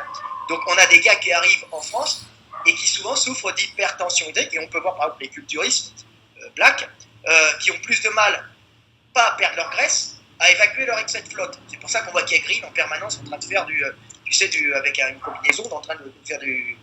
Il a des plaques électriques dès qu'il rentrait chez lui pour faire sauna. Pour faire sauna. Et tout ça parce que ce sont les blacks, et les blacks en pays, les blacks subsahariens, même sahariens, en saharien c'est un peu différent, on va dire subsahariens et sahéliens, quand même, ils ont tendance à avoir un système de thermorégulation par homéostasie, par évacuation de transpiration. Donc, ce qu'ils vont évacuer, l'excès d'eau qu'ils vont évacuer par la peau, une microtranspiration très efficace pour ne pas monter en surchauffe, ils ne vont pas l'avoir par les reins. Tu vois ? Alors, quand ils se ramènent en Europe, où il fait froid, les mecs, il ne fait pas chaud, ils ne transpirent plus par la peau pour évacuer l'eau, mais en plus, ils ont des reins qui sont moins efficaces pour l'évacuation excessive, tu vois, pour maintenir cette hypertension, que les Européens. Donc, ils montent vite en hypertension hydrique. Tu vois ? Là, il faut leur dire, faites du sauna et faites comme Kay Green, hein, vous mettez vos plaques chauffantes et vous faites ça, parce que c'est un pur black. Et pire encore, les blacks issus de l'esclavage, qui étaient entassés par les grillés, par les marchands d'esclaves, de vie humaine, hein, ils entassaient dans les bateaux, pour faire du rendement, ils les mettaient les uns à côté des autres, tu vois, dans les bateaux, et puis ils traversaient l'Atlantique. Et les blacks, qui ont survécu, ils avaient des diarrhées, des dysenteries, parce que c'était dégueulasse, c'était des maladies, l'eau était croupie, c'était une horreur. Donc, pour faire du rendement, on en mettait un maximum, et il y en avait plein qui mouraient en mer de déshydratation. Donc, ceux qui ont survécu, c'est ceux qui avaient en plus une hypertension, la capacité de maintenir de l'eau encore plus élevée, tu vois. Donc, ceux qui sont arrivés en Amérique, se sont retrouvés avec, ce type de pathologie typique au black, de moins excrété par les reins plutôt que par la peau, tu vois, de pas trop transpirer, tu vois, ils avaient plus une sélection sur ceux qui évacuent le moins possible de flotte, tu vois, pour rester hydratés, tu vois, pour pas. Donc donc on trouve ces pathologies chez les blacks américains, particulièrement chez les Antillais. Je me souviens, c'est une copine antillaise qui était passionnée de naturopathie qui m'avait expliqué ça, tu vois, le coup du fait d'avoir en plus cette sélection de l'esclave. Tu vois, une sélection, c'est-à-dire que ce qui était un défaut était devenu une qualité à cause du passage de l'océan et de la survie des mecs qui se déshydrataient le moins. Donc hypertension arrivée dans un milieu normal. D'accord. Et donc le doc, alors, pour donc, conclure... chez les blacks, tu vois, blacks, Est-ce qu'il y a... est obligé de transpirer, les cultos est obligé de transpirer beaucoup pour évacuer l'eau, être sec, européen, obligé de faire du sport pour évacuer la graisse. Voilà. Donc en un mot, si vous faites de la muscu, prenez votre, et même si vous en faites pas d'ailleurs, hein, prenez votre tension une fois par an chez le médecin, c'est quand même bien quoi, même si vous êtes jeune. Une fois par an. Tu disais, Michael? Par an. Une fois par an. C'est déjà une bonne moyenne. Après, on peut pas envoyer tout le monde chez le médecin tous les 3 mois, sinon il y aurait plus de place. Donc et donc sinon sur le reste du bilan sanguin, donc surveiller les reins, l'urée, la créatinine. Le bilan hépatique, ça doit être fait une fois de temps en temps. Après, pour avoir une perturbation du bilan hépatique à cause de la muscu, faut prendre des produits. Hein, ça, je suis quasi convaincu. Que sinon, ça n'a pas grand intérêt, à part une fois de temps en temps pour vérifier qu'il n'y a pas une maladie, mais autre que la muscu. Après, il y a la numération, hein, éventuellement des gens qui font des régimes, genre vegan, végétarien, etc. Vérifier le fer, les carences en fer. Hein, souvent, les femmes qui sont végétariennes, à la fois parce qu'elles ont leurs règles, donc qu'elles perdent du sang et donc du fer tous les mois, et qu'en plus, elles n'ont pas un apport suffisant, ça peut donner justement des carences martiales, hein, des déficits en fer. Donc vérifiez ça. Après, il y a souvent, on demande est-ce qu'il faut doser le cholestérol et les lipides. Oui, ça peut être fait, mais en médecine, en tout cas, il n'y a pas d'indication quand on est jeune, avant un certain âge. Et en tout cas, ça doit être fait une fois tous les 5 ans, ou en tout cas, pas d'intérêt de le faire tous les 6 mois ou tous les ans, puisque ça varie très peu. En gros, si tu n'as pas d'anomalie du cholestérol, tu n'en auras pas plus l'an prochain, même si, effectivement, il y a bien un moment où ça survient. L'usage fait que c'est à peu près tous les 5 ans. Sinon, qu'est-ce qui me vient d'autre? Les tests hormonaux, souvent on me dit est-ce que prescris-moi un dosage de la testostérone pour savoir, je pense qu'elle est basse, je prends pas du muscle assez vite. Des fois, tu vois, les gars ils sont quand même bien bâtis et ils disent je prends pas du muscle assez vite. Puis je suis un peu déprimé de temps en temps, je pense que ma testo est basse. Honnêtement, non mais j'ai envie de dire, gros, regarde-toi, tu me fais 2 fois, tu vas bien pas me dire que ta testo elle est basse. Donc, moi, j'ai un copain là qui a la testo qui était la moitié de la moyenne normale, il est énorme. Ouais, en plus. Parce qu'il n'y a pas que ça comme facteur en plus. Bon, il avait fait des petites cures avant. Ouais, bah voilà. Voilà. Ça a dû jouer sur la relance, ça a dû ralentir un peu. Ouais. Donc, il a 50 ans, à 50 ans, la testo baisse un peu. Il y en a beaucoup qui me demandent il faut que je teste ma testo. C'est la dernière chose qu'il faut tester, la testo. Parce que soit le mec il va te dire elle est normale, et puis toi tu vas dire ah ouais, mais elle est encore pas assez élevée. Ouais. Soit ils vont me trouver qu'elle est basse, ça. catastrophée. Et je dis qu'est-ce que tu vas faire si on te dit qu'elle est pas Exactement. Prendre du tribulus. Si elle est trop basse, alors soit tu cherches un prétexte pour prendre de la testo, et de toute manière, C'est ça. que tu la testes haut, que tu la testes bas, elle sera toujours trop basse. C'est exactement ça, Gun Deal. C'est les mecs qui cherchent un prétexte pour se charger pour se donner C'est bonne ça, conscience, c'est tu sais. exactement ça. Ah, ma testo, oui, bon, ma testo, elle aurait pu être plus haute. Là, je suis à la norme, c'est entre 100 et 900. Là, je suis à 600. Ça veut dire que je pourrais être à 900. Ouais, donc je vais me charger. Hein, je vais mettre ma testo à 10 fois la normale, comme ça. Je vais faire un petit Problème. rééquilibrage hormonal. C'est normal parce que là, c'est bas. Le mec. Je suis en dépression, je monte plus. Hormonal à 3 fois la dose. Hein. Donc la testo, c'est pas utile de la tester. Sauf si après tu vas te dire, ah ouais mais je prends pas de muscle parce qu'elle est basse. Mais une fois que tu sais qu'elle est basse, oh là là je prends pas de muscle donc je m'entraîne plus. C'est un peu con. Ok. Eh Gundy, il y a une question qui a été posée par un mec, ça va te faire rire, je pense. Il dit, il a vu des études comme quoi la glutamine donnerait des cancers. Tu as été au courant de ça ou pas, toi? C'est pas difficile. Ah, attends, On t'entend pas, Yannick. on t'entend pas. Attends. C'est Tout pas ce bon. qui te donne du muscle, je me rapproche si tu veux, Ouais. tout ce qui te donne du muscle de toute manière est susceptible de te donner un cancer. Et je voyais, parce que les mecs ils veulent tous prendre de la glycine. Oui, je Ça vois me ça. fait rire. J'ai vu une étude où les mecs arrivaient à contrôler le cancer en donnant tous les acides aminés sauf la glycine. Donc est-ce que les mecs qui te recommandent la glycine t'ont précisé ce genre de truc? Mais de toute manière, c'est pas difficile.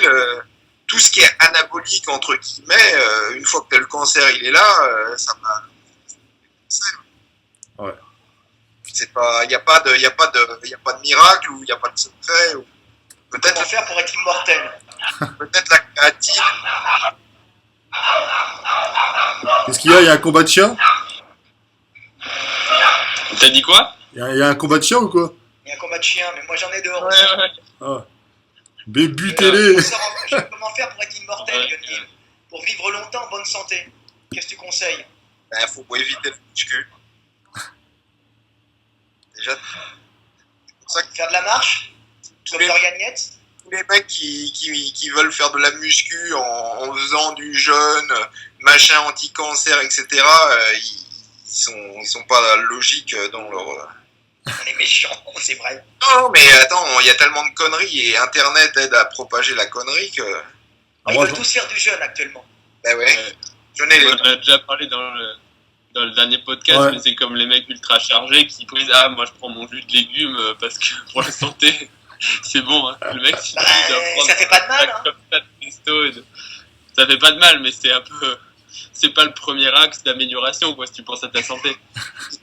Il n'y a pas de fenêtre anabolique après l'entraînement, il n'y a pas il n'y a pas de catabolisme nocturne, il faut être végétarien, il faut pas prendre trop de protéines, et le mec qui te dit ça, il fait 50 kilos. Eh oui! Mais sec! Merde, il a raison.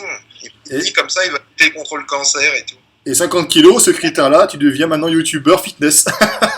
Et il faut savoir que c'est le max naturel aussi. Maintenant, 50 kilos, c'est la limite. Ah putain. C'est vrai qu'en ce moment, c'est la mode, ça. C'est le healthy. Qu'est-ce qu'il nous montre, C'est lui? quoi ça? C'est quoi? C'est un moustique. Ah! Je vais récupérer mon sang. Après, si tu peux faire gaffe, si tu peux limiter la casse aussi dans ta pratique, c'est bien aussi, quoi. C'est pas parce que tu fais de la muscu que tu te dis, bah, je vais manger que des kebabs parce que, Non, mais voilà, ça va m'apporter des protes, du gras, des glucides. Muscu, en général, à la base, tu manges pas de kebab et tu manges pas non plus le chantilly pour revenir. Si, t'as la Non, mais par contre flexibilité. tu peux manger du Et peux je manger voudrais, du rajouter, 4K. je voudrais rajouter que le dopage c'est dangereux et c'est pas moral et c'est pas bien. Voilà. Donc j'espère que Mister Olympia t'entende. En prison. Et puis c'est de la triche. Ah bah ça. Ah mais tout le monde triche. Donc en fait, finalement, Est-ce que personne le triche. 4K, le 4K c'est bon pour la prise de masse. Sûrement, pour manger assez. Après tout le monde n'est pas fait pour bien le digérer. Hein. Mais a priori, ça fait rebondir, t'as une question sur ça, sur la flex diète, là. En ce moment, c'est à la mode, ça. Hein? C'est quoi? C'est quoi? Bah en gros, c'est qu'une calorie, peu importe ce que tu bouffes, c'est une calorie. Et Ça, c'est n'importe quoi. Ça. voilà. Et t'as une question par rapport à Je ça? voulais revenir là-dessus un peu sur parce que j'étais en train d'écrire un texte dessus. C'est que la génétique des individus varie bien sûr d'un peuple à l'autre et de son origine. Alors maintenant, évidemment, il y a des métissages, mais à la base, on n'est pas tous faits pour digérer les mêmes aliments, les mêmes quantités d'aliments, les mêmes quantités de protéines et les mêmes graisses et même la façon de métaboliser les graisses. Et que, alors moi, je reviens toujours sur Henri Joyeux, j'en discutais avec Gundil.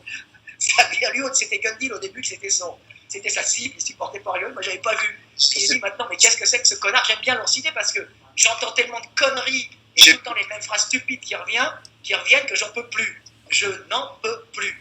C'est le lait, on va revenir sur le lait, c'est fait pour faire grandir les veaux et pas les hommes.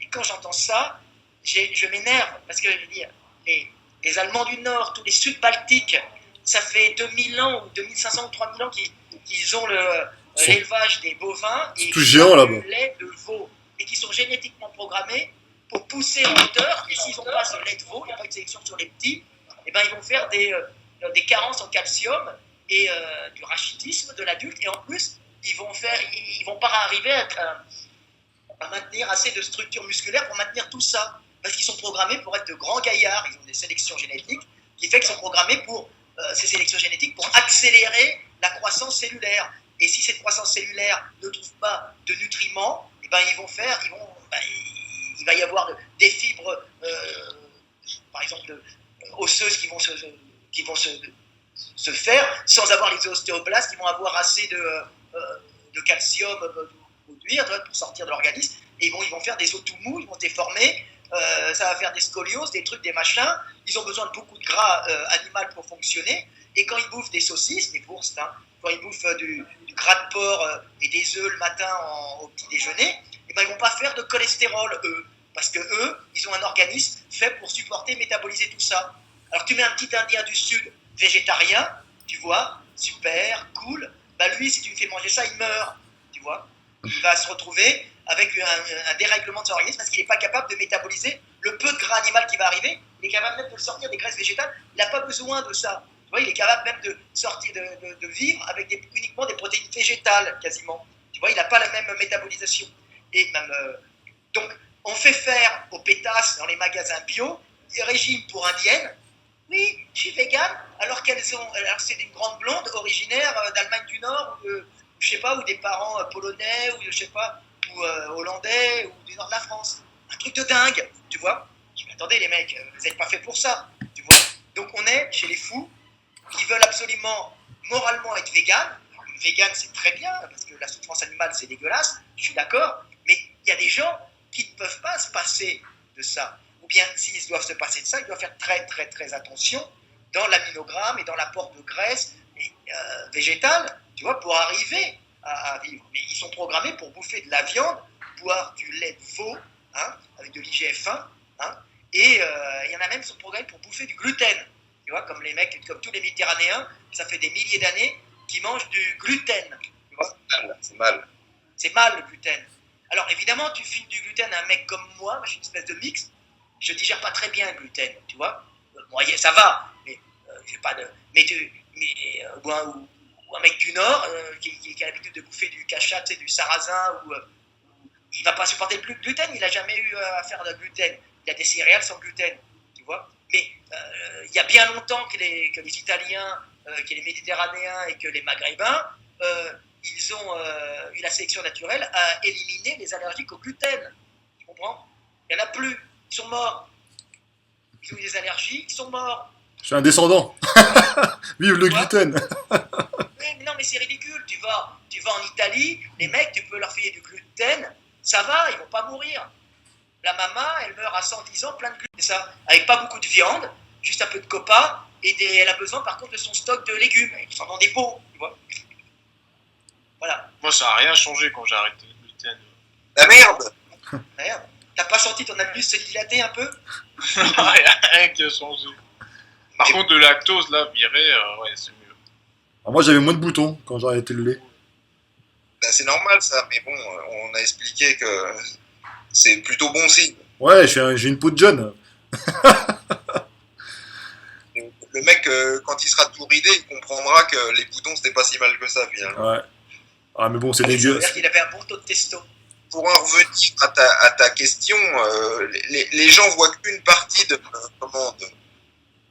c'est pas du problème de la fonction métabolique. Parce que quand tu manges, par exemple, 40 calories de protéines ou 40 calories de sucre, une fois dans ton organisme, le système hormonal ne va pas du tout répondre de la même façon à ce que tu as injecté. Donc forcément, si ton système hormonal il répond pas du tout pareil au sucre et aux protéines, le résultat à long terme ne sera pas du tout le même. Parce que tu as des youtubeurs qui disent mot pour mot 2000 kilocalories de brocoli, c'est exactement pareil que 2000 kilocalories de sneakers. Mais moi j'ai vu un article là récemment sur internet, il disait que Jésus était revenu. Exactement. Hey, attends, tu rigoles, mais ils avaient la preuve en photo. Donc c'est à prendre au sérieux tout ça. Ah non, mais je suis pas du tout d'accord avec. Les mecs confondent calories et protéines ou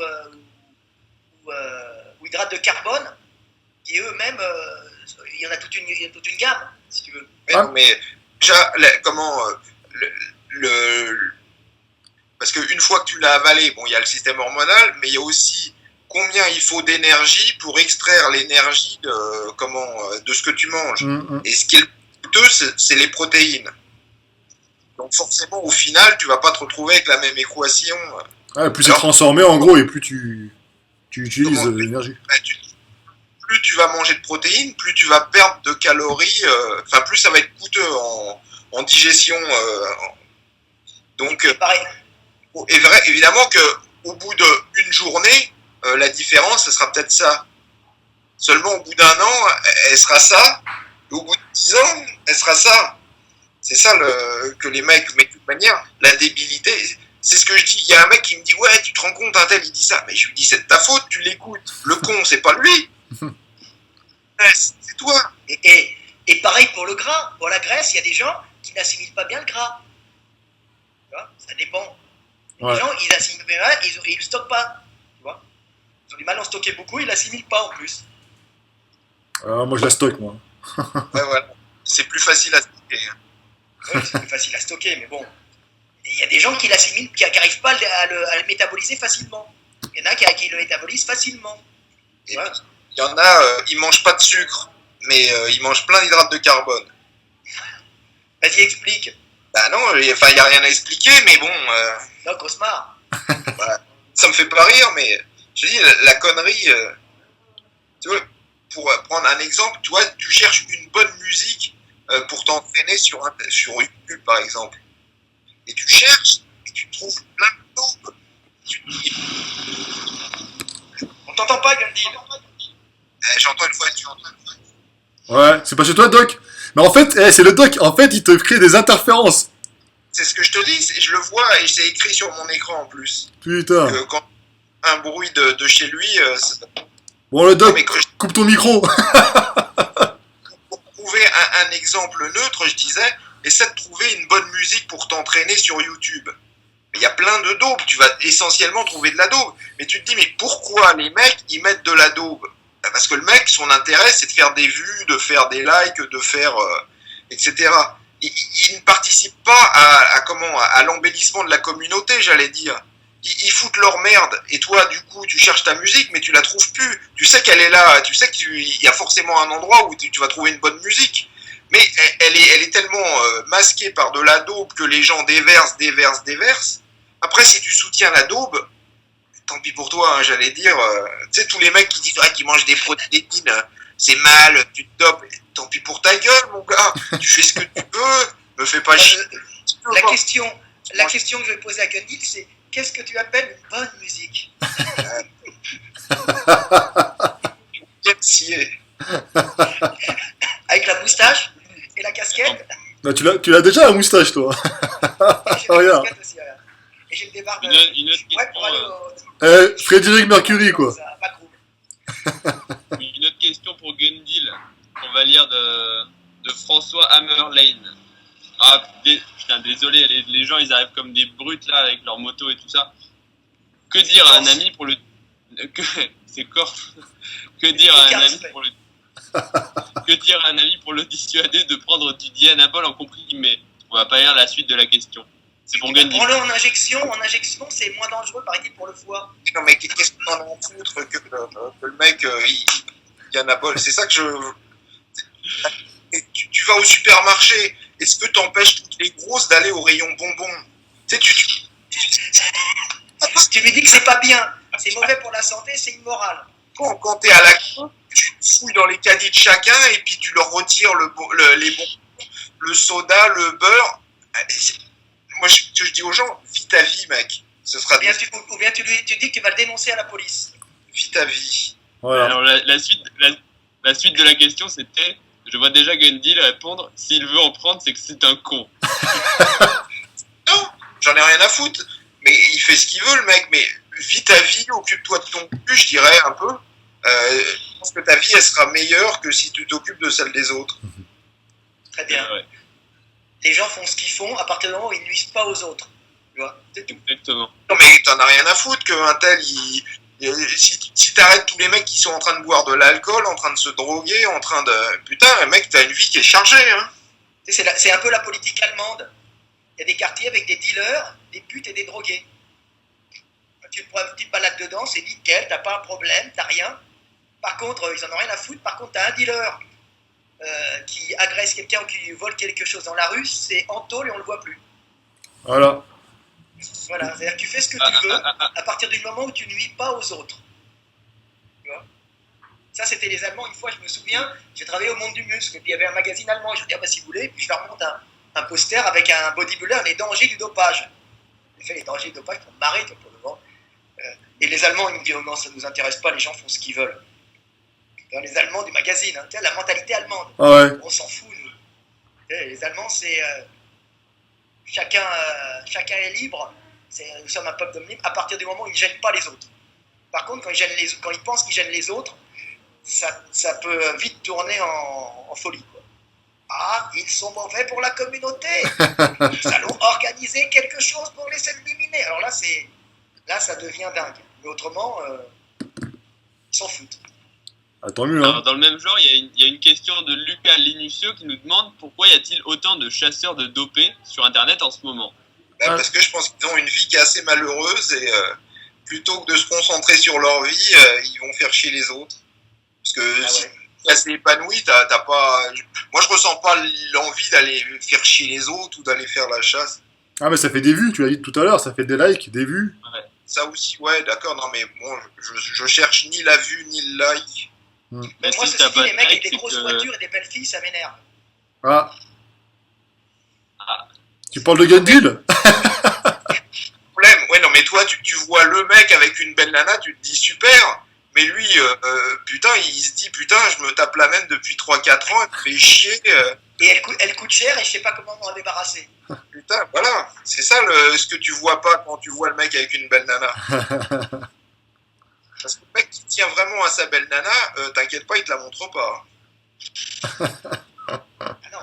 Non, j'avais expliqué que la belle nana, c'est aussi un avantage énorme pour l'homme, c'est d'éviter les conflits avec les autres hommes en s'imposant direct par la belle nana comme le mâle alpha.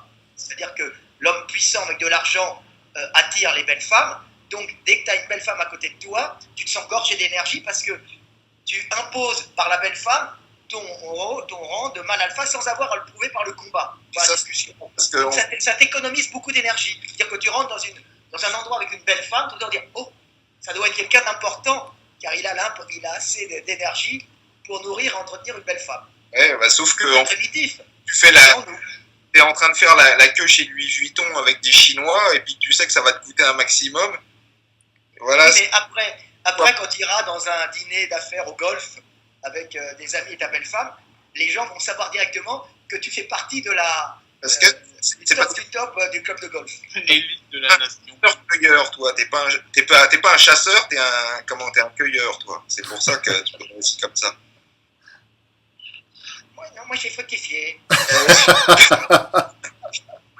Parce que si t'étais chasseur, t'aurais pas du tout cette mentalité. Non, je suis pas un chasseur. Et il me manque cette énergie. Bien Du sûr. coup, je suis obligé d'accumuler beaucoup d'argent, beaucoup d'énergie pour pouvoir attirer. Non, c'est pas pour attirer, mais t'as l'impression que nana, c'est comment la raison, enfin je sais pas, mais Le but moi ça me ultime. prend l'esprit quoi. Ouais. Ah non, mais moi non plus. Moi, ce qui compte, c'est pour produire. Ouais. Mais voilà, C'est t'es dur. un cueilleur, C'est dur, c'est des responsabilités, c'est dur, hein, putain. pas un chasseur. Non, c'est un donneur. Il se reproduit, c'est un donneur. Différence entre, on nous apprenait ça à l'école, la différence entre Casanova et Don Juan. Casanova, c'est celui qui fait des régimes végétariens.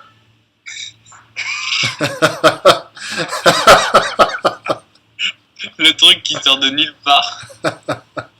Ah si, il intervient dans Fitness Mag. D'ailleurs, une petite dédicace à Eric, là. Tu l'as pas vu, Eric, là? T'es en Corse, en plus, Moi, là. j'aime bien Casanova. Ouais. Non, Eric, je l'ai pas vu. J'allais m'entraîner à la salle de sport où il est, mais en fait, apparemment, comme il a eu des jumeaux, je crois, il y a 7 mois, Ouais. c'est ce qu'il disait sur Facebook, hein, et qu'il dort Il va- pas, la nuit, il a pas le temps de s'entraîner, et Il va donc, maigrir. et il doit cataboliser, ouais. Je peux vous dire, c'est dur. Mais là, il a déjà maigri, hein, déjà. Hein. Ah ouais, il a perdu pas mal de masse, hein, putain. Ça fait flipper pour moi. Bah, à toi, quand est-ce que t'en fais? J'essaye. J'ai pas encore trouvé le mode d'emploi. Attends, Beyeke, il en a combien? 3? Je sais plus. Bah, Coleman, il en a au moins 7 alors. Ouais, enfin déclaré, hein. Et pourtant- 7 déclarés, pourtant, ils ont Coleman. la race, hein. Non, mais c'est vrai, on y travaille, on y travaille. Hein. Et toi, Jean-Onge? J'ai pas suivi, pardon. Ah, bravo! Toi, quand est-ce que tu nous fais un petit? Un petit Jean-Onge, là. Ah T'as putain, une femme qui est sympa, dans... qui est belle et qui est intelligente. Ouais, dans 5-10 ans, là. Ah ouais, écoute. Dans 5-10 ans, le mec. C'est vrai que en plus, t'es jeune, toi. Ouais, moi je suis encore fertile et jeune, et... Ah, mais toi, dans 2-3 ans, c'est Mais bon. je ça. serai encore fertile. Il y en a qui pensent le contraire, mais je serai encore fertile d'ici là, y a pas de souci. Eh, Ah les ouais, gars, non, mais je vais être obligé de vous laisser. Il y avait, pardon, il y avait pas de... Ah non, c'était pas pour toi. Ah, Fred, tu vas devoir y aller. De toute façon, on a fini, Fred. Hein.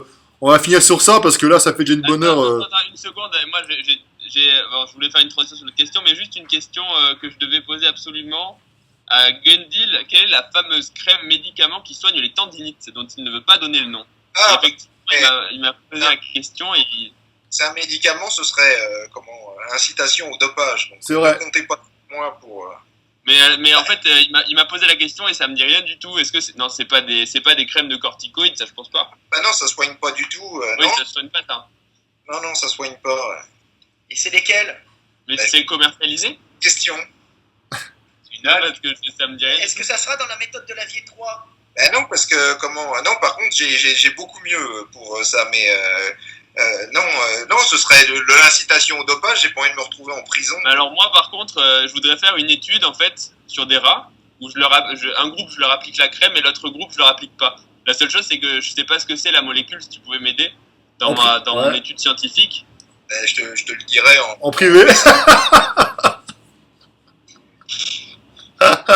Bon bah T'as cru que t'allais l'avoir Et ou c'est un quoi? médicament qui soigne quoi? Ça soigne, ça aide c'est ce qui te donne pour les tendinites, parce qu'il y a peu de trucs. Mais les mecs, de toute façon, le gros problème, c'est que les mecs s'inquiètent de leur tendinite une fois qu'elle est là. Ce qui est, C'est trop tard. Ouais. c'est trop- Ah, moi, j'en ai encore une. Là. faut s'inquiéter de la tendinite quand elle est pas là. Moi j'ai un ménisque qui se barre. À mon avis, C'est un ça peu sent l'opération. Eh ben. C'est bon, le doc? il y avait ouais. Non, parce que c'était encore une question, parce que Fred, il doit y aller.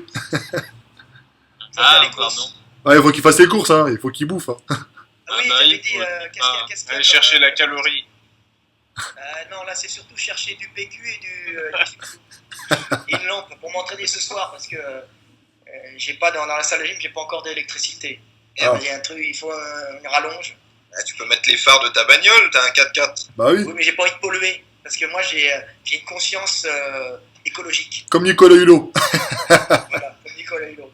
J'ai une 4x4 diesel, je l'utilise uniquement pour aller faire les courses et aller chercher mon fils, ma femme et T'es déprimé, faire les courses et me promener à Paris, mais jamais pour m'entraîner. Donc j'ai une conscience écologique. Bon, bah, c'est bien. Bon, en tout cas, c'était sympa. Hein. Voilà, c'était sympa. On en fera d'autres. Ouais. Et puis, Donc, ouais, pour tous ceux qui n'ont pas eu réponse à leurs questions, on essaiera de. Soit c'est qu'elles étaient nulles, soit. Non, la question qu'il faudrait poser, et pour être sûr d'avoir plus de vues, c'est comment sécher et comment prendre 5 cm de tour de bras en un mois. Ben, tu m'envoies 200 €. allez, Voilà. Et moi j'ai un e-book pour ça, un e-book de 3 pages. Que je vais faire et que je vais envoyer. et tu le fais à combien ton e-book? Quoi Tu le fais à combien ton e-book aussi? Il faut donner le prix. 45 €. Et puis je fais aussi des conseils C'est morphologiques. dans les prix, c'est dans L'entraînement en les fonction de la morphologie. Ah, c'est un nouveau concept ça, entraînement sur la morphologie. Oui, j'ai lancé Ouais. ça récemment. C'est moi qui ai inventé moi jeune. Bah... On vous aurait reconnu, hein. Moi, j'ai pas reconnu. Non, mais t'inquiète, je te raconterai en privé. Non, t'inquiète, j'ai sûr que j'ai reconnu. Non, faut pas Non, oublier, mais c'est vrai au que début, il faut que c'est vrai que les gens oublient que les ceux à qui on doit beaucoup ici, c'est à Frédéric Delavier et à Michael Gundil. Il y en a plein qui l'oublient. Et il faut le rappeler, hein. Donc ne croyez pas que les gens inventent des méthodes, hein. Allez voir leurs bouquins, vous aurez déjà beaucoup appris avec ces bouquins-là. Et puis bientôt la méthode de Delavier 3. Même finalement, Et- si je peux te faire une remarque, la méthode de Lavier, c'est pas une méthode, c'est une synthèse en fait des différents travaux et une espèce de. Enfin, comment ce truc, ça t'apprend à structurer ton entraînement, ça te donne. Ils t'apprennent vraiment aucune, à être autonome. C'est ça en C'est fait. pour ça Voilà, c'est ça. Hmm. Comme on dit, Et donne faut pas oublier- du riz à. on a plusieurs millions d'exemplaires vendus dans le monde. C'est vrai, t'as des best-sellers. Hein. Moi, je suis arrivé à 4,5 millions. Hein. Dan les gens, 4,5 millions. Tu vois, c'est pas mal. Et Gundil, t'es à Oui, combien, et- toi? je sais pas, j'ai perdu le compte. D'ailleurs, Fred, quand tu dis 4,5 millions, c'est juste sur la méthode de Lavier ou c'est sur tous vos Non, bouquins c'est sur l'ensemble. sur Parce que l'ensemble? si tu veux, le best-seller, c'est le guide des mouvements de musculation, parce que c'est le truc de base pour tous les enseignants qui veulent Ouais. avoir tous les mouvements, les muscles travaillés, à peu près la morphologie, ce qu'il ne faut pas faire, ce qu'il faut faire. Et après, tous les programmes d'entraînement, les enchaînements, et quand tu approfondis un peu, c'est la méthode de Lavier. Et la base, les mouvements, la brique, c'est le guide des mouvements de musculation. Et après, pour les entraînements, pour travailler les entraînements, les enchaînements de mouvements, tu vois, puis un peu la nutrition aussi, un peu maintenant, c'est la méthode de Lavier. Hmm. Moi, tu sais que le Et livre, puis, la les méthode de Lavier, compléments alimentaires pour sportifs, c'est pas mal, on a bien déboussaillé. Ouais. la méthode de Lavier 2, j'avais un problème d'impression sur la méthode de Lavier 2, j'ai pas la partie avec les programmes. Je te jure. Ouais, non, mais il y en a, la partie programme, elle est elle est au début du livre. Les trucs, comme ils les impriment en Chine pour pas cher, les Ah trucs. bah, moi, j'ai aucun des deux. Ah mais t'es pas le seul, hein, il y a des mecs qui n'ont pas eu. Programme. Ce qui nous Comme permet dire. d'avoir des droits d'auteur plus élevés, hein. C'est ça, Gundil? Non, pas vraiment. Ah bien. De toute façon, moi, j'en profite pour faire ma pub, hein, personnelle. Vas-y. J'ai dit à Gundil de venir avec moi pour faire un livre de nutrition sportive, hein, et de génétique. Mais moi, j'ai l'éveil des consciences qui va bientôt sortir, sûrement en fin d'année, là. Donc, vous aurez plein de conseils pour vous épanouir dans votre vie et pour maîtriser un peu les événements comme j'ai essayé de les maîtriser plus ou moins bien dans mon existence. Mais bon, j'y suis quand même arrivé à quelque chose. Attends. Voilà. Donc, et j'ai analysé de mes réussites et de mes échecs. Donc, de mon côté, on va quand même. Je suis éditeur avec mon ami Yovan Delourme, qui a les Fightness. Hein. Donc, on s'amuse. Hein. On est éditeur et on est aussi auteur. Et on produit aussi d'autres gammes. On va en produire d'autres. Ok. Donc, même notre ami le Doc aussi, hein, il t'a contacté. Hein. Ouais, on discute. Bah, t'es pas sur la discussion d'ailleurs?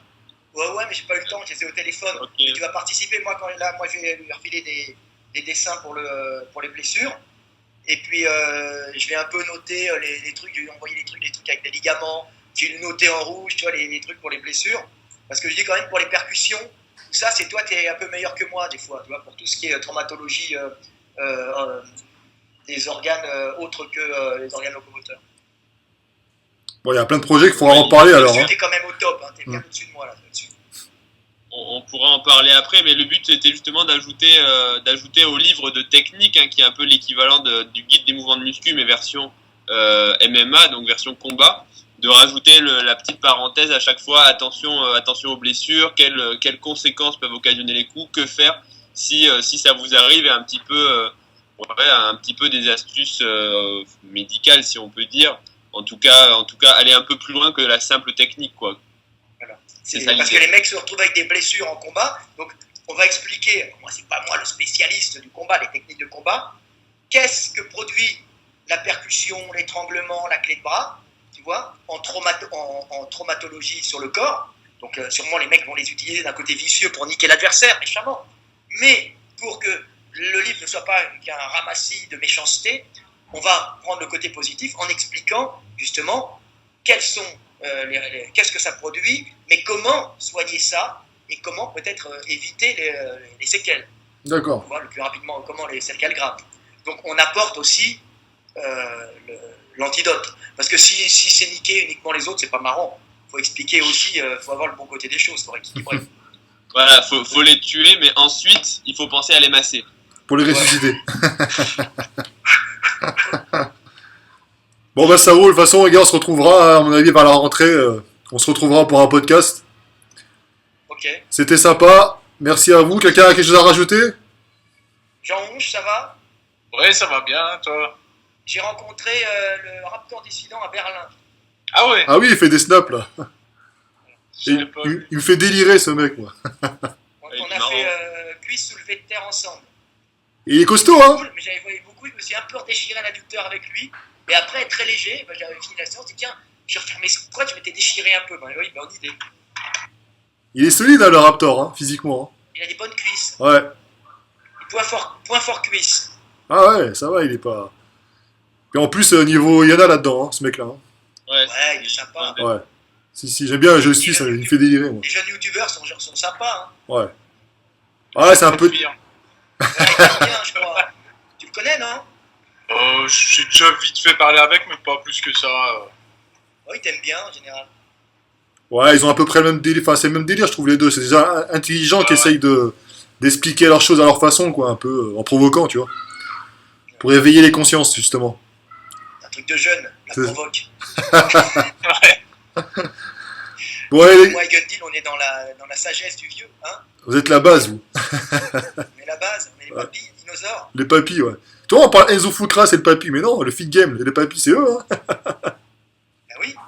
Et ouais. Et Enzo est plus sec que moi et plus volumineux. Ah oui, bah ça, après, ça n'a rien à voir. Hein. C'est Il grâce fait à... du squeeze press.